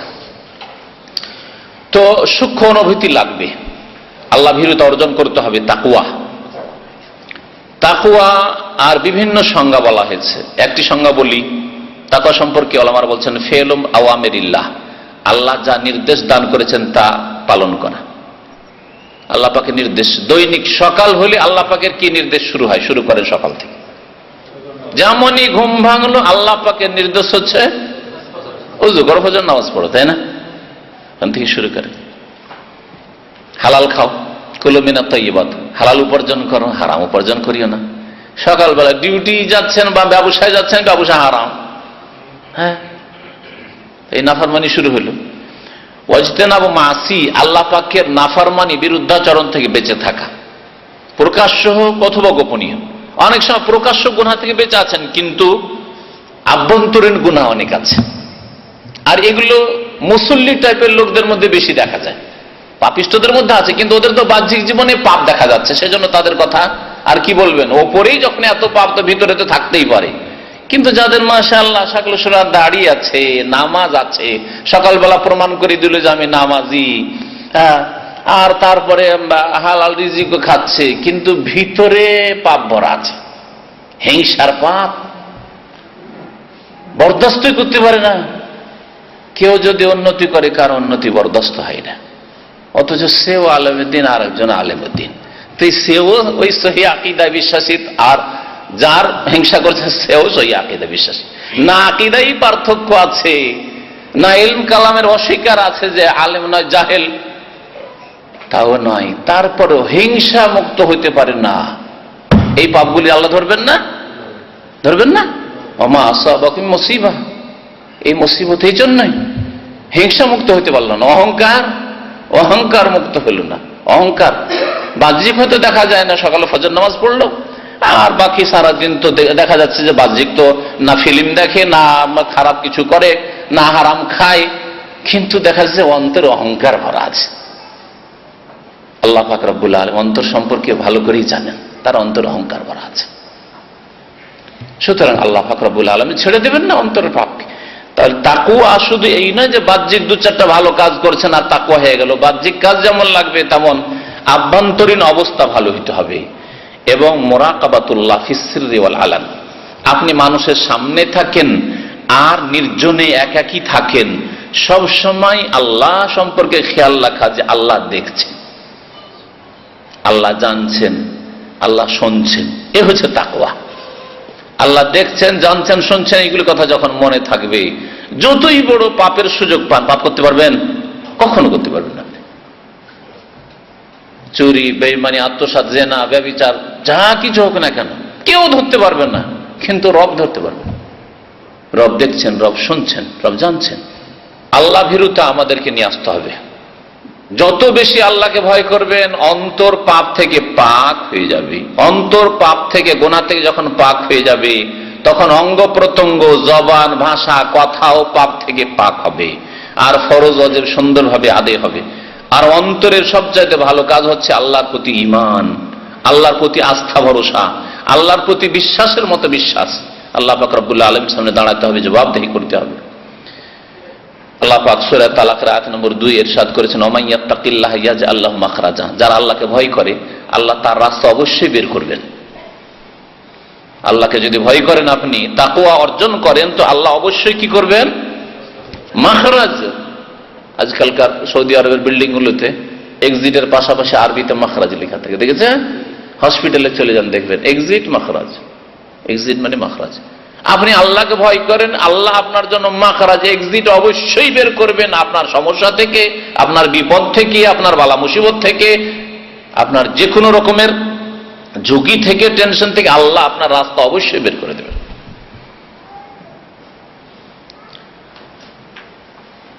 আব্দুল্লাহ বিন আব্বাস রাদিয়াল্লাহু তাআলা আনহুমা এই আয়াতের তাফসীরে, সাহাবীর তাফসীর আপনাদের সামনে পেশ করি। তিনি এই আয়াতের তাফসীর করছেন, ইয়াজআল্লাহু মাখরাজ, আল্লাহ রাস্তা বের করবেন, আইয়ুনজিহি মিন কুল্লি কারবিন ফিদ দুনিয়া ওয়াল আখিরাহ। যে ব্যক্তি আল্লাহকে ভয় করবে, যে তাকওয়া অর্জন করবে, আল্লাহর আদেশ মেনে চললো, নিষেধ থেকে বেঁচে থাকলো, তাকে আল্লাহ সমস্ত মুসিবত থেকে রক্ষা করবেন, ফিদ দুনিয়া ওয়াল আখিরাহ, ইহকালে পরকালে। ইহকালে অসহায় রেখে দেবেন না। আল্লাহ পাক রব্বুল আলামিন আল্লাহর নেক বান্দাদেরকে চিরকাল দুর্বল অসহায় রাখেন না। হ্যাঁ, আল্লাহ পাক পরীক্ষা করেন। নবী করিম সাল্লাল্লাহু আলাইহি ওয়াসাল্লামকে মক্কি জীবনে পরীক্ষা করেছেন। মদিনা আসার পরেও বেশ কয়েক বছর, মক্কা বিজয় পর্যন্ত ঝুঁকি থেকে চার পরীক্ষা করেছেন আল্লাহ পাক রব্বুল আলামিন। তারপরে ইযা জা নাসরুল্লাহ ওয়াল ফাতহ, আল্লাহর সাহায্য আসলো আর মহাবিজয় আসলো। আসলো না? আসলো না? তো আপনি তো সেই রাসূলেরই উম্মত, আমরা মুসলিম উম্মাহ, মুসলিম জাতি তো সেই নবীর উম্মত। সুতরাং আমরাও যদি সেই রকমই মুসলিম হয়ে যাই, নবী করিম সাল্লাল্লাহু আলাইহি ওয়াসাল্লামের আদর্শে বিশ্বাসী আর তার বাস্তবায়নকারী হয়ে যাই, তো আল্লাহ পাক রব্বুল আলামিন আমাদেরকে চিরকাল এইভাবে দুর্বল রাখবেন না।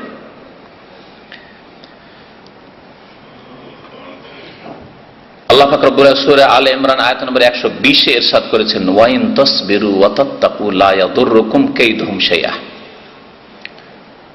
হে মানুষ, হে মুসলিম, তোমরা যদি ধৈর্য ধারণ করো, এখানে আর একটা গুণ বলা হয়েছে, তাহলে ধৈর্য লাগবে, এটাও শিখে রাখেন। বালা মুসিবত থেকে রক্ষা পাওয়ার জন্য ধৈর্য ধারণ করতে হবে। এটা মনে করলে হবে না যে এই 1-2 সপ্তাহ বা 1-2 বছরের মধ্যে আর বরদাস্ত হয় না, আর বরদাস্ত হয় না। আইয়ুব আলাইহিস সালাম কি এইরকমই করেছিলেন? রাসূলুল্লাহ সাল্লাল্লাহু আলাইহি ওয়াসাল্লাম তার সাহাবায়ে কেরাম 13 বছর মক্কায়, তারপরে এখানে 8 বছর, কত হয়ে যায়? 13 আর 8 21 বছর। শেষ 2 বছর বিজয়ের পরে, হ্যাঁ, কখনো তো এই কথা বলেননি যে হায় আল্লাহ কখন তোমার মদদ আসবে, কখন মদদ আসবে। যখন মক্কায় কিছু অসহায় লোকের বলল মাতা নাসরুল্লাহ, আল্লাহ পাকের সাহায্য যে কখন হবে, আল্লাহ বলছেন আল্লাহ শুনে রাখো, ইন্না নাসরাল্লাহি করিব, নিশ্চয় আল্লাহ পাকের মদদ সাহায্য হচ্ছে করিব, মানে নিকটে। আর নিকটটা হলো 21 বছরে। আর আপনার 2-4-6 মাস নয়, যদি বালা মুসিবত শারীরিক হোক আর পারিবারিক হোক অথবা আর কোন রকমের হোক, আর্থিক হোক, যদি সংকট আসে, তাতে হাই হাই করা শুরু করলেন, তাহলে রাসূলুল্লাহ সাল্লাল্লাহু আলাইহি ওয়াসাল্লাম আপনার উত্তম আদর্শ কোথায়? তাহলে ওয়াইন তাসবিরু, যদি ধৈর্য ধারণ করো, ওয়া তাত্তাকু, আর আল্লাহকে ভয় করে চলো, তাকওয়া অর্জন করো, মানে আল্লাহকে ভয় করে চলো, লা ইয়াদুররুকুম কাইদুহুম শাইআ, তাহলে তাদের ষড়যন্ত্র তোমাদের কোনো ক্ষতি করতে পারবে না। এর চাইতে স্পষ্ট কথা কিছু হইতে পারে? তাদের ইহুদি, নাসারা, কাফের, মুশরিক, আল্লাহদ্রোহী, আল্লাহর শত্রু, বেদিন, নাস্তিক, ইসলামকে যারা রাখতে চায় না, বরদাস্ত করতে পারে না, ইসলামের বিরুদ্ধে যারা লিখছে, নবীর বিরুদ্ধে লিখছে, লা ইয়াদুররুকুম কাইদুহুম শাইআ, তাদের এই ষড়যন্ত্র, তাদের এই মাকড়সার জাল তোমাদের কোনো ক্ষতি করতে পারে না। আল্লাহ বলছেন এই মাকড়সার জাল দেখতে তো মনে হচ্ছে যে কত সুন্দর জাল, কত সুন্দর জাল, কিন্তু কোনো জান নেই এই মাকড়সার জালে। কাফের মুশরিকদের এই সব ষড়যন্ত্রের জাল হচ্ছে মাকড়সার জাল। লা ইয়াদুররুকুম কাইদুহুম শাইআ, আল্লাহ শুধু দুটো কাজ করতে বলছে, ধৈর্য ধরো আর আল্লাহকে ভয় করো। তোমরা, তোমাদেরকে যতটা আমি ক্ষমতা দিয়েছি, ফাত্তাকুল্লাহ মাস্তাতাত, আল্লাহ বলেননি যে তোমাকে পুরোপুরি, বলছে যতটা পারবে ততটা আল্লাহকে ভয় করো। ব্যক্তি জীবনে পারছেন, আপনি আপনার পারিবারিক ক্ষেত্রে পারছেন, এমনকি পারিবারিক ক্ষেত্রে ছেলে সাবালক হয়ে গেছে, 20 বছর হয়ে গেছে, আর শুনছেন আপনার কথা, আল্লাহ ধরবেন না বলছেন। মাস্তাতাত, যতটা পারো ততটা আল্লাহকে ভয় করো আল্লাহ বলছেন। গ্রামের কথা তো আল্লাহ জিজ্ঞাসাই করবেন না, শুধু মুখে বলা পর্যন্ত। আপনার বল প্রয়োগের ক্ষেত্রে আল্লাহ জিজ্ঞাসা করবেন না কেন বল প্রয়োগ করে তুমি গ্রামে মদ হইতো আর গ্রামে এই হইতো, দেশে মদের লাইসেন্স ছিল, কেন তুমি করনি? আল্লাহ জিজ্ঞেস করবেন, কারণ এটা আপনার ক্ষমতায় নেই। ফাত্তাকুল্লাহ মাস্তাতাত, সূরা তাগাবুন আল্লাহ বলছেন। নবী করিম সাল্লাল্লাহু আলাইহি ওয়াসাল্লাম বলছেন, ইযা আমারতুকুম বিআমরিন, তোমাদেরকে যখন কোন নির্দেশ দেব, ফাতু মিনহু মাস্তাতাতুম, তা তোমরা যথাসাধ্য পালন করা। তা অবশ্যই পালন করো, সবটাই পালন করে, এই কথা বলেননি? যথাসাধ্য পালন করো। সাধ্যে কতটা আছে এই হাদিসকে বুঝতে হবে। কেউ যদি বলে আমি 4 ওয়াক্ত নামাজ পড়তে পারি, ফজরটা পড়তে পারি না, আমার সাধ্যে কুলায় না, কথাটা ঠিক না মিথ্যুক? মিথ্যুক। তার সাধ্যে ছিল অ্যালার্ম লাগানো, একটা না, তার পকেটে মোবাইল দুটো আছে, হয়তো অনেকের 3টিও আছে। হ্যাঁ, মোবাইল লাগানো, মোবাইলটা দূরে রাখতে পারতো, যে দাঁড়িয়ে যাতে বন্ধ করতে হয়। তারপরে ফুল একবারে ভলিউম দিয়ে রাখতে পারতো। হ্যাঁ, এর চাইতেও বেশি যদি এতেও না হয়, তাহলে এইরকম ঘড়ি আছে, হ্যাঁ, যে আপনাকে উঠিয়েই ছাড়বে, এগুলো করলো। সাথী সঙ্গী স্ত্রীকে বলে রাখলো, দেশে স্ত্রী ছেড়ে আসছেন, যে আমাকে দেখো ফজরের সময় ডেইলি তুমি কল করে উঠিয়ে দিবা। এটা হলো যথাসাধ্য, আপনার সাথে এতগুলি ছিল, তারপরেও পারলেন না। অ্যালার্ম কখন বেজেছে তাও জানেন না, স্ত্রী কল করেছে তাও শুনতে পাননি। যদি এইরকমই হয় তো কোনদিন আল্লাহ মাফ করবেন, এটা মাফ করবেন। সেটা কি ডেলি হবে, মাসে 25 দিন হবে, না মাসে 2 দিন 1 দিন হইতে পারে? মাসে 2 দিন 1 দিন হওয়া মুশকিল আছে। এদিকে আপনার স্ত্রী উঠিয়ে দেয়, বন্ধু বান্ধব আছে অনেক, নামাজি ধার্মিক বন্ধু তৈরি করুন। আপনার মোবাইলে ফাঁসেক আর পাপিষ্ট বেনামাজিদের নাম আর তাদের মোবাইল নম্বরে ভর্তি হয়ে আছে। আপনি ধার্মিক লোকদের মোবাইল নম্বরগুলি সেভ করে রাখুন, আর তাদেরকে বলে রাখুন যে ভাই আমাকে ফজর উঠিয়ে দিবেন। পাশে একই বিল্ডিং এ নামাজি ধার্মিক লোকের আছে, তাদেরকে বলে রাখেন নামাজে যাওয়ার সময় যতক্ষণ না উঠবো আমি ছাড়বেন না, আপনি ধাক্কা দিতে থাকবেন, উঠাবেন আমাকে। অনেক তদবির আছে। ফাতু মিনহু মাস্তাতাতুম, যতটা পারো পালন করো। আপনার চাইতে দুর্বল ক্ষীণ মানুষ, রোগী মানুষ, ফজরে গিয়ে দেখেন তো, দেখে নামাজ পড়ছে না, বুড়ো মানুষ, আর আপনার চাইতে অনেক পয়সাওয়ালা। এখানে আমাদের আব্দুল ওয়াহিদের আবু হানিফা সাহেব আছেন, ওখানে আব্দুল ওয়াহিদ ওই ফার্নিচারের মালিক, বুড়ো। সেই বুড়ো মাসে একদিনে হয়তো ফজর কামাই করে না, অথচ তার পয়সা সেই বলতে পারবে যে ডেলি কত টাকা ইনকাম হয়, বলতে পারবে না হয়তো, এত পয়সার মালিক। হ্যাঁ, সেই লোকটি ফজরের নামাজে আসতে পারছে, তার বয়স 70 থেকে 75 বেশি হবে মনে হয়। সেই লোক আসতে পারছে, আর আমার মতো আপনার মতো লোক ফজরে আসতে পারবে না, বলে আমি পারি না। আল্লাহ শুনবেন? আল্লাহকে ভয় করো, ধৈর্য ধারণ করো, তাহলে কুফরি শক্তি, বাতিল শক্তির ষড়যন্ত্র, অথবা তোমার যারা ক্ষতি করতে চায়, ব্যক্তি জীবনে অনেক শত্রু আছে, পারিবারিক অনেক শত্রু আছে, গ্রামের অনেক শত্রু আছে, লা ইয়াদুররুকুম কাইদুহুম শাইআ, আল্লাহ বলছেন কোনো ক্ষতি করতে পারবে না। শাইআন, আল্লাহ বলছেন সামান্যতম তোমার ক্ষতি করতে পারবে না।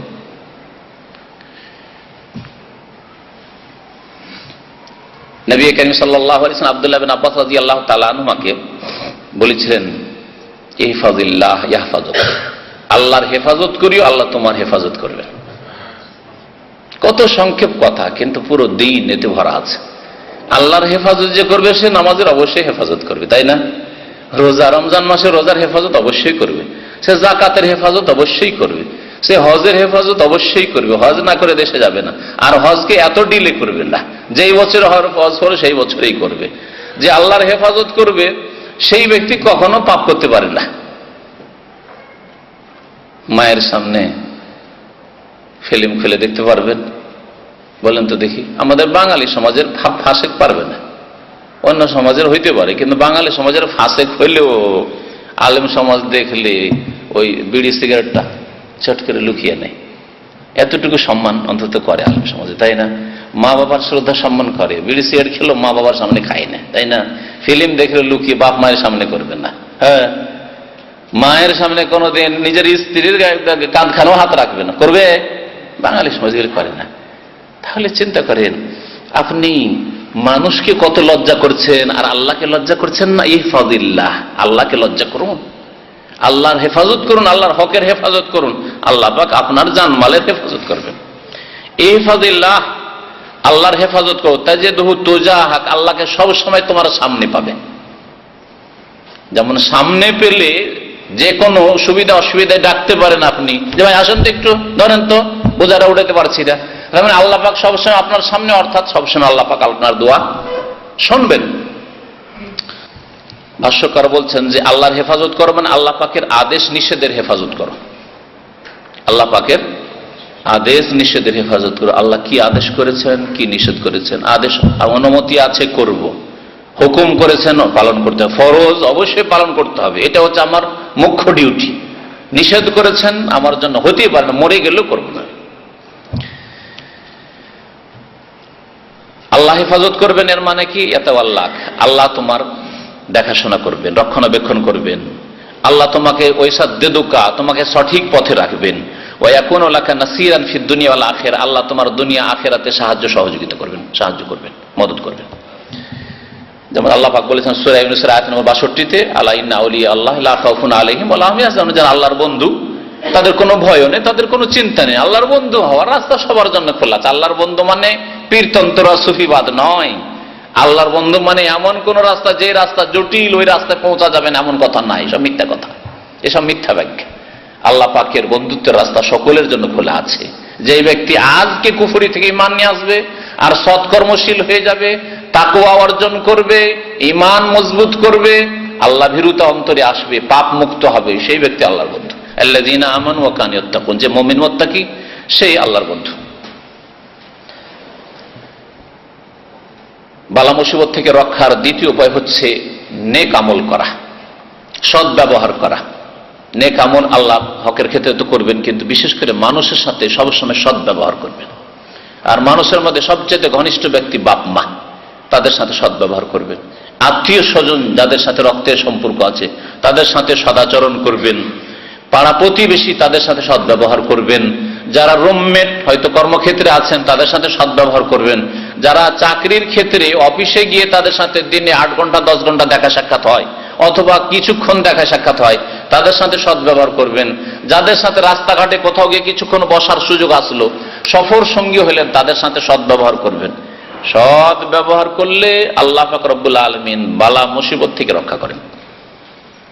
এই মর্মে অনেক আয়াত এবং হাদিস রয়েছে। সৎ ব্যবহার করলে বালা মুসিবত দূর হয়, বয়স বৃদ্ধি হয়।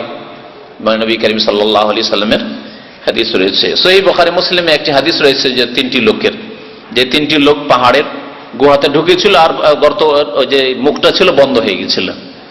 হ্যাঁ, তখন তারা দেখলো যে নিরুপায়, আমাদের সম্পর্কে দুনিয়ার কেউ জানতে পারবে না আমরা এখানে ভিতরে অসহায় অবস্থায় আছি। সকলে আল্লাহর কাছে নিজের নিজের নেক আমল দিয়ে দোয়া করেছিল। তার মধ্যে একজনের ছিল যে কয়টা পয়সা মাত্র একজন মজুরের থেকে গেছিল, সেই পয়সাটাকে বাড়িয়ে বাড়িয়ে বাড়িয়ে বাড়িয়ে, তাহলে মজুরের সাথে আপনার অধীনস্থ যারা অধীনে কাজ করছে, আপনি ফোরম্যান, সুপারভাইজার, আপনি নেতৃত্বে আছেন, আপনার অধীনে কাজ করছে, আপনি স্বামী, আপনার স্ত্রী আছে, আপনি বাপ, আপনার ছেলে মেয়েরা আছে, আপনার ছোট ভাইয়ের আছে, তাদের সাথে সদ্ব্যবহার করুন। এই যে সদ্ব্যবহার, আর্থিক সদ্ব্যবহার করেছিল, তার পয়সাটাকে বাড়িয়ে দিয়েছিল, অনেকগুলি বকরির পাল করে দিয়েছিল, যাও নিয়ে যাও, সব তোমার। তো সদ্ব্যবহার করলে বয়স বৃদ্ধি হয়, রিজিকে বরকত হয়। নবী করিম সাল্লাল্লাহু আলাইহি সাল্লামের আরো হাদিস রয়েছে, সদ্ব্যবহার অন্তর্ভুক্ত হলো দান খায়রাত। সাদাকাতুস সিররে তুতফি গাযাবার রব, লুকিয়ে যদি দান খায়রাত করেন, লুকিয়ে মানুষকে জানিয়ে না, লুকিয়ে লুকিয়ে যদি গোপনে দান খায়রাত করেন, তো আল্লাহ পাকের গজব ক্রোধকে নিমিয়ে দেয়। সাদকা, লুকায়িত সাদকা আল্লাহ পাকের গজবকে ঠান্ডা করে দেয়। তুতফি গাযাবার রব। ওয়াসিলাতুর রাহমে, আর আত্মীয়দের সাথে সুসম্পর্ক বজায় রাখা, তাজিদু ফিল উমর, বয়স বৃদ্ধি করে। ওয়াফিলুল মারুফে ইয়াকি মাসারিয়াস সু, আর সদ্ব্যবহার মানুষের সাথে এটা খারাপ পরিণাম থেকে মানুষকে রক্ষা করে, যাতে অশুভ পরিণাম আপনার না হয়। নবী করিম সাল্লাল্লাহু আলাইহি ওয়াসাল্লাম এই হাদিস সহিহ জামে সগীরে রয়েছে। নবী সাল্লাল্লাহু আলাইহি ওয়াসাল্লাম আরেকটি হাদিস রয়েছে, লা ইয়ারুদ্দুল কাদা ইল্লা দুআ ওয়া লা ইয়াজিদু ফিল উমরি ইল্লাল বির, দুআতে মানুষের তকদিরও পাল্টিয়ে যায়। আর বয়স বৃদ্ধি হয় সদ্ব্যবহার করলে, আল বীর, বীর মানে হচ্ছে সদ্ব্যবহার করা, এক হচ্ছে সৎ আমল করা, আর এক হচ্ছে মানুষের সাথে সদ আচরণ করা। তো সদ আচরণ করতে হবে। আর যেমন বললাম যে আপনার যারা নিকটবর্তী, যাদের সাথে রাত দিন বা দিনের অনেকটা সময় তাদের সাথে কাটছে, তাদের সাথে সদ্ব্যবহার আরো বেশি হইতে হবে। নবী করিম সাল্লাল্লাহু আলাইহি সাল্লাম যখন হিরা পাহাড়ের গুহা থেকে ভয়ে ভীত হয়ে থরথর করে কাঁপছিলেন, আর খাদিজা রাদিয়াল্লাহু তাআলা আনহার কাছে আসলেন, যে প্রথম জিবরাইল আলাইহিস সালাম আসলেন আর নবুয়ত প্রাপ্তি হইল, বুঝতে পারছেন না কি হইল, এত ভয়ে থরথর করে কাঁপছেন, জ্বর চলে এসছে। সেই সময় এসে খাদিজাকে বললেন যে দেখো, ইন্নী খাশিতু আলা নাফসি, আমাকে খুব ভয় লাগছে, খুব ভয় লাগছে, আমি বাঁচবো না মনে হয়। এখনো বুঝতে পারেননি যে আল্লাহর পক্ষ থেকে ওহী, তো কল্পনার বাইরে ছিল। এখন আল্লাহর পক্ষ থেকে ওহী, আল্লাহ আমাকে নবী রাসূল করবেন, এসব কথা এখনো ব্রেনে আসেনি। এরকম অবস্থা কেন হইল? থরথর করে কাঁপছেন, জ্বর চলে এসছে, আর মনে হচ্ছে আর বাঁচবো না। সেই সময় খাদিজা রাদিয়াল্লাহু তাআলা আত্মভরসা দেখেন, বলছেন ওয়াল্লাহি, আল্লাহর কসম করে বলছি, সহিহ বুখারীর হাদিস, আর প্রথম দিকে হাদিসটা রয়েছে, লা ইউখযিকা আল্লাহু আবাদা, আল্লাহ কখনো আপনাকে লাঞ্ছিত অপদস্থ করবেন না। আপনার মতো মানুষকে আল্লাহ লাঞ্ছিত অপদস্থ করবেন, এটা হতেই পারে না। কেমন আত্মভরসা যে নবী, এই স্বামীকে এত সুন্দর দেখলাম, 25 বছর বয়স থেকে 40 বছর বয়সে এই ঘটনা ঘটছে, কতদিন হইল? 15 বছর দেখে আসছি। এইরকম মানুষকে আল্লাহ কখনো অপদস্থ করবেন, অসহায় ছেড়ে দেবেন, এটা হইতে পারে না। কেন?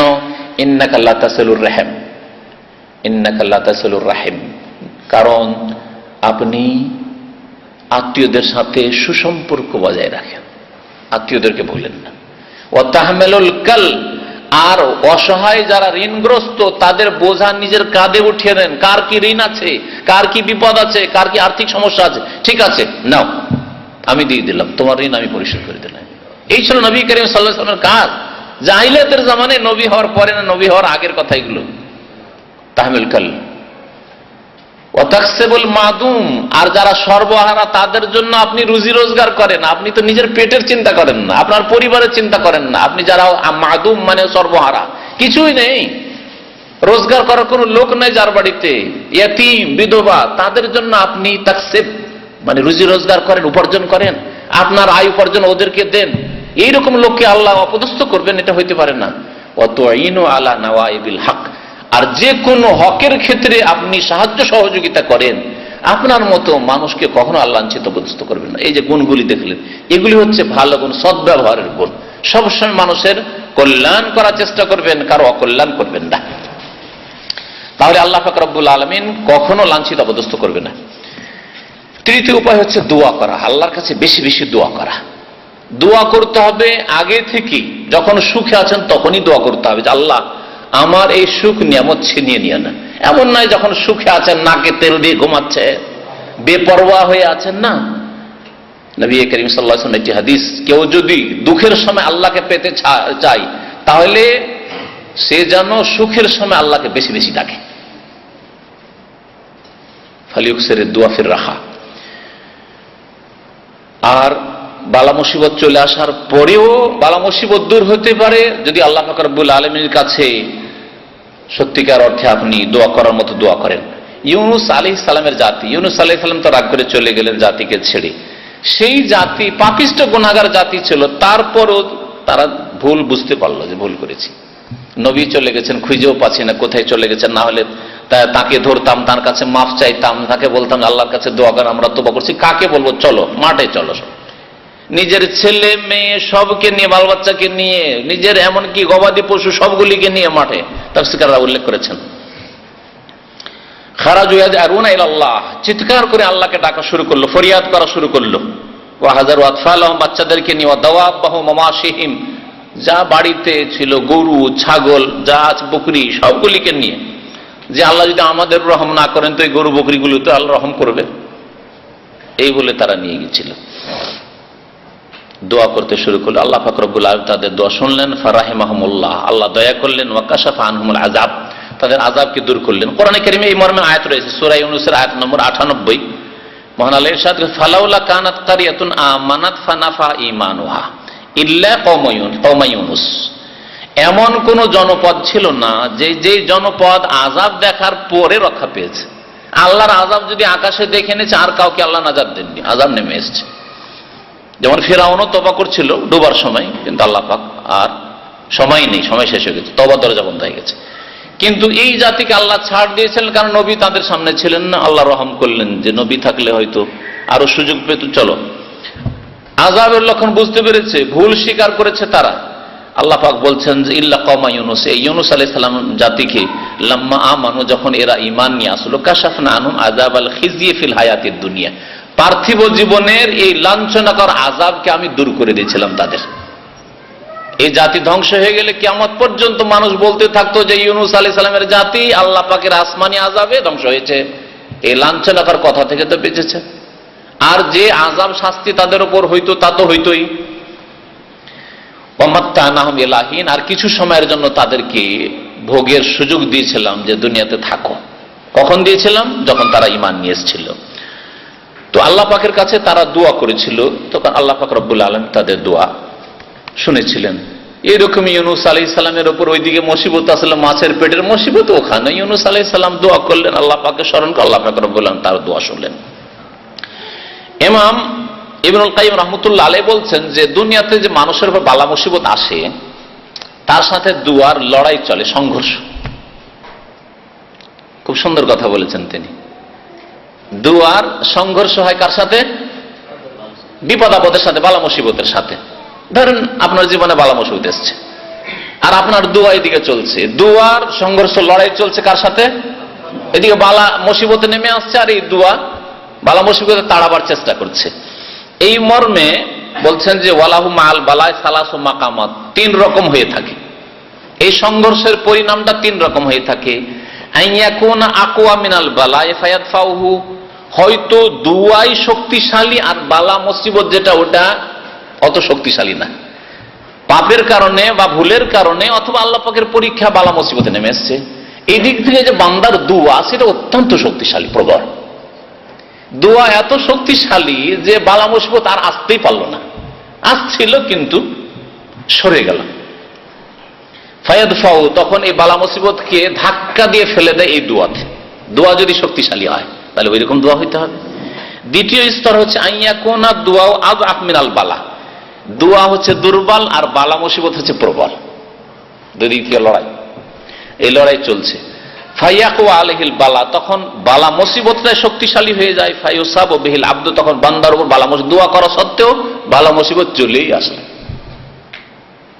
গাড়িতে বসছেন, আর গাড়িতে চড়া দোয়াও পড়লেন, সুবহানাল্লাযী সাখখারা লানা হাযা ওয়া মা কুন্না লাহু মুকরিনিন ওয়া ইন্না ইলা রাব্বিনা লামুনকালিবুন, দোয়া পড়লেন, কিন্তু ওই গাফিলতির অন্তর নিয়ে দোয়া পড়লেন।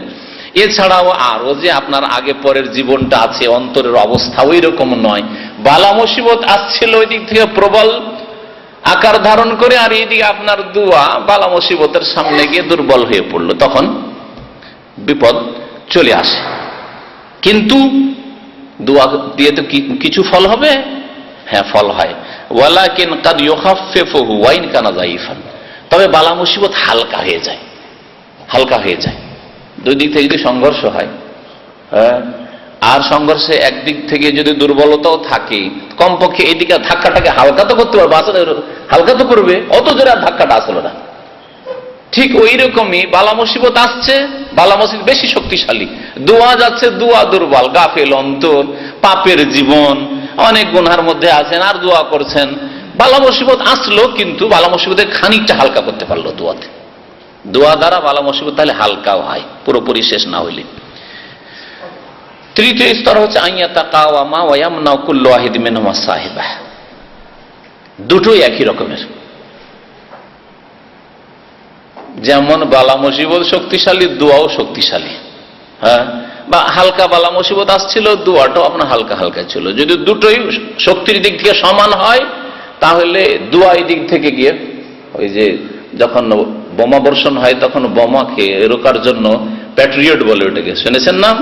হ্যাঁ, প্যাট্রিয়ট। ওই সাদ্দামের আমলে, যুদ্ধের আমলে প্যাট্রিয়টের কথা খুব শুনতাম এখানে, তখন আমরা মদিনায় থাকি। দুই দিক থেকে যখন সংঘর্ষ হয়, বালা মুসিবত প্রবল জোরে আসছে, আর আপনার দোয়াও মাশাআল্লাহ প্রবল জোরে, তাহাজ্জুদের দোয়া, জুমার দিনের দোয়া, হ্যাঁ আপনার সেজদার দোয়া, আন্তরিকতার সাথে ইখলাসের সাথে দোয়া, কেঁদে দোয়া, তাদাররুআন ওয়া খুফিয়া, বারবার করে দোয়া, শুধু দু চারবার নাই, রাস্তাঘাটে দোয়ার দোয়া, তখন বালা মুসিবত আসতে পারে না, আসতে চেষ্টা করে, আর এদিকে দোয়া ধাক্কা দিতে থাকে, এই লড়াই সংঘর্ষ চলতেই থাকে। সুতরাং দোয়াকে সবসময় মজবুত রাখতে হবে।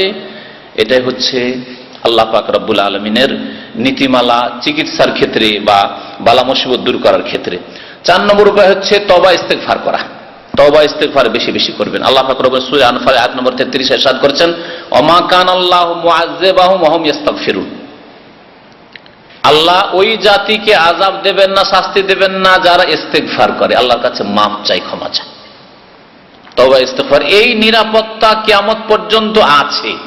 আর আরেক নিরাপত্তার কথা তার আগের অংশটুকুতে আল্লাহ বলেছেন, মা কানাল্লাহু লিয়ুআযযিবাহুম ওয়া আনতা ফীহিম। হে নবী, তুমি যতদিন মানব জাতির মাঝে আছো ততদিন আল্লাহ ওই জাতিকে আযাব দেবেন না, ধ্বংস করবেন না। এই নিরাপত্তা শেষ হয়েছে। নবী করিম সাল্লাল্লাহু আলাইহি ওয়াসাল্লাম দুনিয়া থেকে বিদায় নিয়েছেন, কিন্তু কিয়ামত পর্যন্ত আল্লাহ পাক আর একটি নিরাপত্তার ব্যবস্থা রেখেছেন, বালা মুসিবত থেকে, বিপদ আপদ থেকে বাঁচার উপায় রেখেছেন। সুতরাং বেশি বেশি তওবা ইস্তেগফার করবেন, আল্লাহ পাকের জিকির আজকার করবেন। যেমন মাছের পেটে ইউনূস আলাইহিস সালাম আল্লাহ পাকের জিকির আজকার করেছেন। এই কথা বলেন যে আল্লাহ মাছের পেট থেকে উদ্ধার কর, বলেছেন লা ইলাহা ইল্লা আনতা, আল্লাহ তোমার ছাড়া কেউ মাবুদ নেই, কালেমা তাইয়্যিবা, কালেমা লা ইলাহা ইল্লাল্লাহ, আল্লাহর জিকির করেছেন। সুবহানাকা, তাসবিহ করেছেন, আল্লাহ তুমি পাক পবিত্র। আর ইন্নী কুনতু মিনাজ জালিমিন, আমি তো জালেমদের দলে শামিল হয়ে গেছি, আল্লাহ তুমি আমার জুলমকে, আমার ভুলকে মাফ করো। সূরা আম্বিয়া আয়াত নম্বর 87। আল্লাহ পাক রব্বুল আরো বলেছেন যে ইউনূস আলাইহিস সালাম যদি এই দোয়া না করতেন তো কিয়ামত পর্যন্ত মাছের পেটে থেকে যেতেন। ফালাউলা আন্নাহু কানা মিনাল মুসাব্বিহিন লালাবিসা ফি বাতনিহি ইলা ইয়াউমি ইউবাসুন, যদি তিনি আল্লাহ পাকের তাসবিহ না করতেন তো লালাবিসা ফি বাতনিহি, মাছের পেটে থেকে যেত ইউনূস, ইলা ইয়াউমি ইউবাসুন, কিয়ামত পর্যন্ত। 5 নম্বর দিয়ে শেষ করে দিচ্ছি, কখনো অন্তরে অহংকার, গৌরব, দাম্ভিকতা নিয়ে আসবেন না। আর কথায় কাজে যেন কোনো অহংকার প্রকাশ না পায়, কারণ অহংকারকারীকে আল্লাহ পাক ভালোবাসেন না। সুতরাং যাদের অন্তরে অহংকার আসবে তাদেরকে আল্লাহ পাক রব্বুল আলামিন সর্বনাশ করবেন। সবচেয়ে শ্রেষ্ঠ জাতি রাসূলুল্লাহ সাল্লাল্লাহু আলাইহি সাল্লামের পরে সাহাবায়ে কেরাম। হুনাইনের যুদ্ধে সূরা তাওবার আয়াত নম্বর 25, এখানে আল্লাহ বলছেন ওয়া ইয়াউমা হুনাইন লাকাদ নাসারাকুমুল্লাহু ফি মাওয়াতিনা কাসীরাতিন ওয়া ইয়াউমা হুনাইন, আল্লাহ বলছেন তোমাদের বহু জায়গায় সাহায্য করেছেন আল্লাহ পাক। ওয়া ইয়াউমা হুনাইন, আর হুনাইনের দিনেও আল্লাহ পাক সাহায্য করেছেন। ইয আজাবাতকুম কাসরাতুকুম, যখন তোমাদের সংখ্যাধিক্য তোমাদেরকে খুব ভালো লেগেছিল আর অহংকার করেছিল একটু যে আজকে কাফেররা কখনো আমাদের হারাতে পারবেন না, আর কাফেরদের কিছু রাখবো না, এদেরকে তাড়িয়ে দেব, এই যে অহংকার এসেছিল। কারণ 10,000-এর উপরে, আর 10,000, 12,000 বলেন, 10,000-এর উপরে সংখ্যা, এত সংখ্যা কোনো দিন সাহাবায়ে কেরাম দেখেননি। 1,313 থেকে শুরু হইল, আর 1,000, তাতে মুনাফিক 300 বেরিয়ে গেল, আর না হয় 3,000 ম্যাক্সিমাম, যতগুলি জিহাদের আগে হয়েছে। 10,000 আমরা কি আজকে হারি? এই যে কথা ঢুকেছিল, কাদের অন্তরে ঢুকেছিল? সাহাবায়ে কেরাম রাদিয়াল্লাহু তাআলা আজমাইন, সবচেয়ে শ্রেষ্ঠ মানুষ, তাদেরকে আল্লাহ পাকড়াও করেছেন বালা মুসিবত দিয়ে। এমন হইল যখন তীর বর্ষণ শুরু হলো হাওয়াজেন গোত্রের এই কাফেরদের, তখন ছত্রভঙ্গ হয়ে পালাতে শুরু করলো একমাত্র রাসূলুল্লাহ সাল্লাল্লাহু আলাইহি সাল্লাম আর মাত্র কয়েকজন সাহাবী। ইলাইয়া ইবাদাল্লাহ, আল্লাহর বান্দারা কোথায় পালাচ্ছ তোমরা? ফিরে আসে রাসূলুল্লাহ সাল্লাল্লাহু আলাইহি সাল্লাম পিছপা হননি। এই হচ্ছে ঈমান। কারণ এই ঈমান তৈরি করতে হবে। রাসূলুল্লাহ সাল্লাল্লাহু আলাইহি সাল্লাম যদি সত্যি উত্তম আদর্শ আপনার আমার হয়, যে মত 1 মিনিট কেউ পিছিয়েও দিতে পারবে না, আর এগিয়েও নিয়ে আসতে পারবে না। রাসূলুল্লাহ সাল্লাল্লাহু আলাইহি ওয়াসাল্লাম এই ইয়াকিন ভালো করেছিল, আমার মত যদি হুনাইনে থাকে তাহলে কেউ রক্ষা করতে পারবে না, আর যদি মত না থাকে এসব তীরে কিছুই করতে পারবে না। এই হচ্ছে আল্লাহর উপর তাওয়াক্কুল। সামনের দিকে বাড়ছেন, আর সাহাবীদের বলছেন ইল্লাইয়া বাদ, আল্লাহর বান্দার কোথায় পালাচ্ছ, আসো, ফিরে আসো। আল্লাহ পাকে দেখিয়ে দিলেন যে তোমাদের সংখ্যাতে কাজ হবে না। আসলে হচ্ছে আল্লাহ পাকের সাহায্য, আল্লাহর উপর আস্থা ভরসা, নিজের কর্ম করে আল্লাহর উপর ছেড়ে দাও। যে রেজাল্টের মালিক, ফলাফলের মালিক আল্লাহ পাকের, রেজাল্ট মানুষের হাতে নেই। আপনি কল্পনা করতে পারেন না যে আপনার ব্যক্তি জীবনে, পারিবারিক জীবনে অথবা যে কোনো ক্ষেত্রে এরকমের হঠাৎ এরকম পরিবর্তন আসতে পারে, কল্পনার বাইরে হতে পারে, যদি আল্লাহ পাক রব্বুল আলামিন আপনার দোয়া শুনে নেন আর আপনার অন্তরের সততা দেখেন, অন্তর অহংকার মুক্ত দেখেন, অন্তর পাপ মুক্ত দেখেন। সুতরাং অন্তরকে পাপ মুক্ত করুন, অন্তরকে অহংকার মুক্ত করুন, অন্তরকে হিংসা মুক্ত করুন, অন্তরে নেক আমলকে স্থান দেন, নেকির আগ্রহ পয়দা করুন অন্তরে। আল্লাহ পাক রব্বুল আলামিন আমাদের জন্য বালা মুসিবত দূর করে দেন, ব্যক্তি জীবনে বালা মুসিবত আল্লাহ পাক যেন দূর করে দেন, পারিবারিক বালা মুসিবত আল্লাহ পাক যেন দূর করে দেন। আল্লাহ পাক রব্বুল আলামিন পারিবারিক জীবনে আমাদের যে সব বিপদ আপদ বালা মুসিবত রয়েছে আল্লাহ পাক যেন দূর করে দেন। আল্লাহ পাক আমাদের হেফাজত করেন, আমাদের পরিবারের, আমাদের আল্লাহ পাক রব্বুল মুসলিম সমাজের আল্লাহ হেফাজত করেন, মুসলিম দেশের আল্লাহ পাক রব্বুল আলামিন হেফাজত করেন। আল্লাহ পাক রব্বুল আলামিনের দ্বীনের আল্লাহ পাক যেন হেফাজত করেন। আল্লাহ পাকের দ্বীনের হেফাজতকারী বান্দা আল্লাহ পাক রব্বুল আলামিন যেন তৈরি করে দেন। সুবহান রাব্বিকা রব্বিল ইজ্জাতি আম্মা ইয়াসিফুন ওয়া সালামুন আলাল মুরসালিন আলহামদুলিল্লাহি রাব্বিল আলামিন। আচ্ছা, একটা কথা বলে দিই, আপনারা শুনে নেন। এই 4 তলার বাথরুম আপনারা কেউ ব্যবহার করবেন না, যে কোনো দিনে হোক। এই যে বিশেষ করে এই যে বুধবারের প্রোগ্রামে এই 4 তলা এই যে ফ্লোরে যে বাথরুম আছে, এটা শুধু মহিলাদের জন্য, বোনদের জন্য। শুধু আপনারা হয় 5 তলার উপরে যাবেন, না হয় 3 তলায়, 3 তলায়, 2 তলায়, সব তলাতে আছে বাথরুম আছে, আপনারা একটু নিচে চলে যাবেন। আর না হলে কিছুক্ষণ সবুর করবেন আমাদের মতো। হ্যাঁ, সবুর করছি না আমরা, বলছি বইয়ের মধ্যে উঠে যাচ্ছি নাকি? তা আপনারা উঠা বসা শুরু করিয়েন না। আর যারা শেষে আসছেন এই চেয়ারের আওয়াজ করবেন না। এই শেষখানে এসে চেয়ারের 2-1 জন আওয়াজ করেছেন, এটা অপ্রীতিকর। আগামীতে যেন এটা না হয়, এটা পছন্দনীয় না আমাদের কাছে। আল্লাহর রাস্তা আগে থেকে চলে আসে, আর না হলে আস্তে করে এসে বসে, সালাম দেওয়ার কোনো প্রয়োজন করে না। পরে এসেছেন, সালাম দেওয়ার কোনো প্রয়োজন করে না। পরে এসেছেন, পিছনে আস্তে করে বসেন, এই আওয়াজ করে দিয়ে আমাদের রেকর্ডটা একটা খারাপ করিয়েন না। আপনাদের ওখানকার চেয়ারের আওয়াজ এই রেকর্ডিং এ আসছে, আর সারা দুনিয়াতে ইন্টারনেটে আপনার এই চেয়ারের আওয়াজ যাচ্ছে। এই গুনার একটা অংশ আপনি পাবেন। শুনতে যদি ডিস্টার্ব হয় মানুষের, আবার খারাপ লাগে, তো এই গুনার একটা অংশ আপনি পেতে থাকবেন। সুতরাং এই কাজ করবেন। এই আওয়াজ কাটা যায় না, এই যে ভাইরা বলছে, দেখো এই কাটাও যায় না। প্রথম কথা, মহিলা পীর, পুরুষ পীরও নেই, মহিলা পীরও নেই, এসব পীর ফির নেই। হ্যাঁ, পীর আরবিরা বলে বীর, পত নাই, বীর মানে কুয়া। তাই পীরকে কুয়াতে ফেলে দেন, পীরকে কুয়াতে, মগজ থেকে বের করে কুয়াতে ফেলে দাফন করে দেন আল্লাহর রাস্তায়। ইসলামে পীর ফির নেই। আর আমাদের দেশে ওই মহিলারা কবিরাজি করে, ওদেরকে পীরেন বলে, আমাদের অঞ্চলেও পীর বলেছে। তা ওই সব পীরাইনও না আর পীরও না, আর ওই সব বরং এগুলোকে কূপে ফেলে দেন। এরা হচ্ছে জাদুকারিনী বা গণক। এরা শিরক করে, কুফরি করে, মন্ত্রতন্ত্র করে, আর মুসলিম সমাজের মহিলাদের চিকিৎসা করে, যার ফলে ওদেরকে ধোকা দেয় যে আমরা কোরআন হাদিস দিয়ে ঝাড়ফুঁক করি। কথা বুঝতে পেরেছেন? কোরআন হাদিস দিয়ে ঝাড়ফুঁক করে না, কোরআন হাদিস দিয়ে ঝাড়ফুঁক করবে আলেমে দ্বীন। আর তাবিজ করবে না, তাবিজ করা শিরকি কাজ, তাবিজ করবে না। দুটাই হতে পারে। আল্লাহ পাক জানছেন যে এই লোকটা পাপ করবে, সুতরাং আল্লাহ পাক তার আয়ু কমিয়ে দিয়েছেন। আল্লাহ জানছেন লোকটা পাপ করবে, আর আল্লাহ পাক আয়ু কমিয়ে দিয়েছেন তার। সে যদি পাপ না করতো তাহলে অন্যান্যদের যেমন লম্বা আয়ু দিয়েছেন আল্লাহ পাক দিতেন, কিন্তু ওই লোকটি পাপের আচরণ করবে, গুনাহ করবে, সেজন্য আল্লাহ আয়ু কমিয়ে দিয়েছেন। আর এটাও হইতে পারে যে আল্লাহ পাক রব্বুল আলামিন তার আয়ুতে বরকত দেবেন না। হয়তো তার আয়ু ওইটাই থাকলো, কিন্তু আয়ুতে বরকত হলো না। এরকমই আয়ু বৃদ্ধি হওয়ার ব্যাপারটা ওই রকমই। একজন লোক 60 বছরে এত খেদমত করলো যে 500 বছর বেঁচে থেকে হয়তো আপনি করতে পারবো না। এটা হচ্ছে আয়ুর বরকত। ইমাম নওয়াবী রহমতুল্লাহ আলাইহ সহিহ মুসলিমের এখন পর্যন্ত সবচেয়ে ভাষ্য ইমাম নওয়াবীর এই সারা মুসলিম, অথচ তার ইন্তেকাল হয়েছে 45 বছর বয়সে। এশার সালাতের শেষ ওয়াক্ত সম্পর্কে ভাই জিজ্ঞাসা করেছেন বা কোনো বোন জিজ্ঞেস করেছেন, এশার সালাতের শেষ সময় কখন? এশার সালাতের শেষ সময় একদল বলছেন যে আপনার 1/3 অংশ, আর একদল বলছেন অর্ধেক রাত। অর্ধেক রাতটাই ঠিক। অর্ধেক রাত হলে এশার নামাজের সময় শেষ হয়ে যায়। আজকাল অর্ধেক রাত মানে ফজর আজান থেকে, মাগরিব থেকে শুরু করে ফজর আজান পর্যন্ত, এর মধ্যে। তাহলে আজকাল মাগরিব হচ্ছে ধরেন কয়টায়?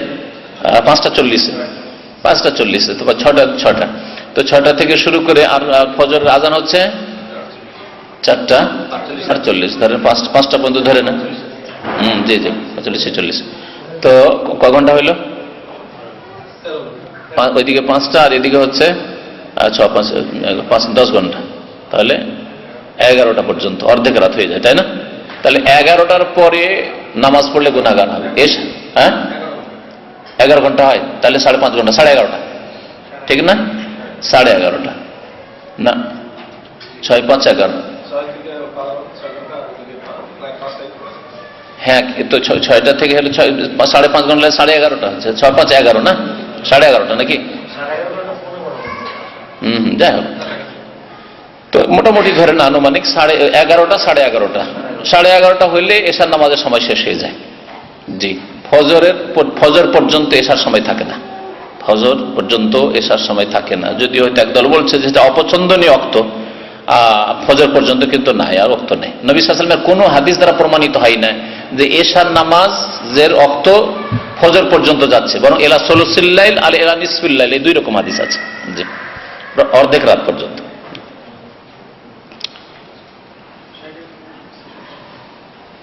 বলেন। ও, আপনার প্রশ্ন যে কি ছিল মুখে বলেন। হ্যাঁ হ্যাঁ, তো অসুবিধা কি? অসুবিধা কি? কোনো সমস্যা নেই। কি সমস্যা আছে? এইরকমই খাঁচাতে পাখি রাখা, মানে স্বাধীনভাবে পানিতে সাঁতার কাটতে দিলেন না, এই করে রাখলেন, এটাই? হ্যাঁ হ্যাঁ, কোনো অসুবিধা নেই। এটা যদি আল্লাহর জিকির থেকে গাফেল না করে মানুষকে, আর গুনার কাজ না হয়, তাহলে অসুবিধা নেই। যেমন খাঁচাতে পাখি রাখা যেতে পারে, বিভিন্ন পাখিকে, টিয়া বা অন্য পাখি, ময়না পাখি ইত্যাদি পাখি, কোকিল বুলবুল ইত্যাদি, ঠিক তেমনই এটাও, এরকম কোনো অসুবিধা নেই। পাখি বা পশু লালন পালন করতে গিয়ে যদি আল্লাহর জিকির থেকে কেউ গাফিল হয়, তাহলে সেটা জায়েজ নয়। এইরকমই খেলাধুলার ক্ষেত্রে নামাজের সময় খেলাধুলা, ক্রিকেট চলছে, এই জন্য হারাম। এমনি ক্রিকেট খেলা হারাম নয়, কিন্তু এই ক্রিকেট খেলাগুলো লম্বা টাইম ধরে চলে, আর নামাজের সময় চলছে। ক্রিকেট খেলা দেখছেন, কিন্তু নামাজের সময় খেলা দেখলেন, জামাত ছাড়লেন, সেই জন্য হারাম আপনার। না হলে এমনিতে ঠিক আছে, অসুবিধা নেই, যদি ইসলামিক লেবাস পোশাক ঠিক থাকে, মানে হাফ প্যান্টে নয়। জি হ্যাঁ, আর পুরুষ মহিলা একসাথে না হয়, অথবা মহিলারা ওখানে না দেখা যায়। মহিলা দেখা যাচ্ছে, খেলা দেখতে গিয়ে মহিলা দেখা যাচ্ছে, এটাও একটা আপত্তিকর দিক আছে। জি, এমনি খেলা বলছি আর কি, শরীর চর্চা করা ভালো জিনিস। ওই রকম গর্ভবতী মহিলা যদি মারা যায়, পেটে বাচ্চা আছে, এই অবস্থায় মারা গেছে, তাহলে কোন প্রশ্ন কি? প্রশ্ন হচ্ছে যে মারা গেলে শহীদ হবে ইনশাআল্লাহ, হুকমি শহীদ। নবী সাল্লাল্লাহু আলাইহি ওয়াসাল্লাম শহীদ বলেছেন, ইনশাআল্লাহ শাহাদাত পায় যদি মুসলিম নামাজি হয়, শিরক মুক্ত হয়, কবর মাজার পূজারী না হয়। না না, ফালতু কথা।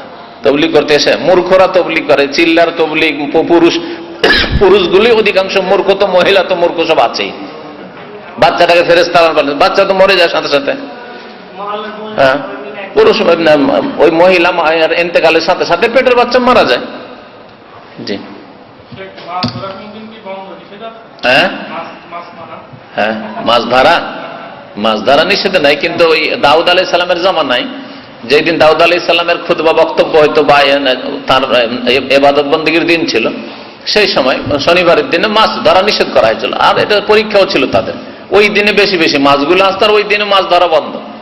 আল্লাহর আদেশ নিষেধ মানছে কি মানছেন? তারা হিল্লা করলো যে আজকে বাদ দিয়ে ঘিরে রেখে দিই, রবিবারে মারবো। মাছ ধরলো, আল্লাহ ধ্বংস করলো তাদেরকে বানর করে। জি, ওই জামানার হুকুম ছিল সেটা।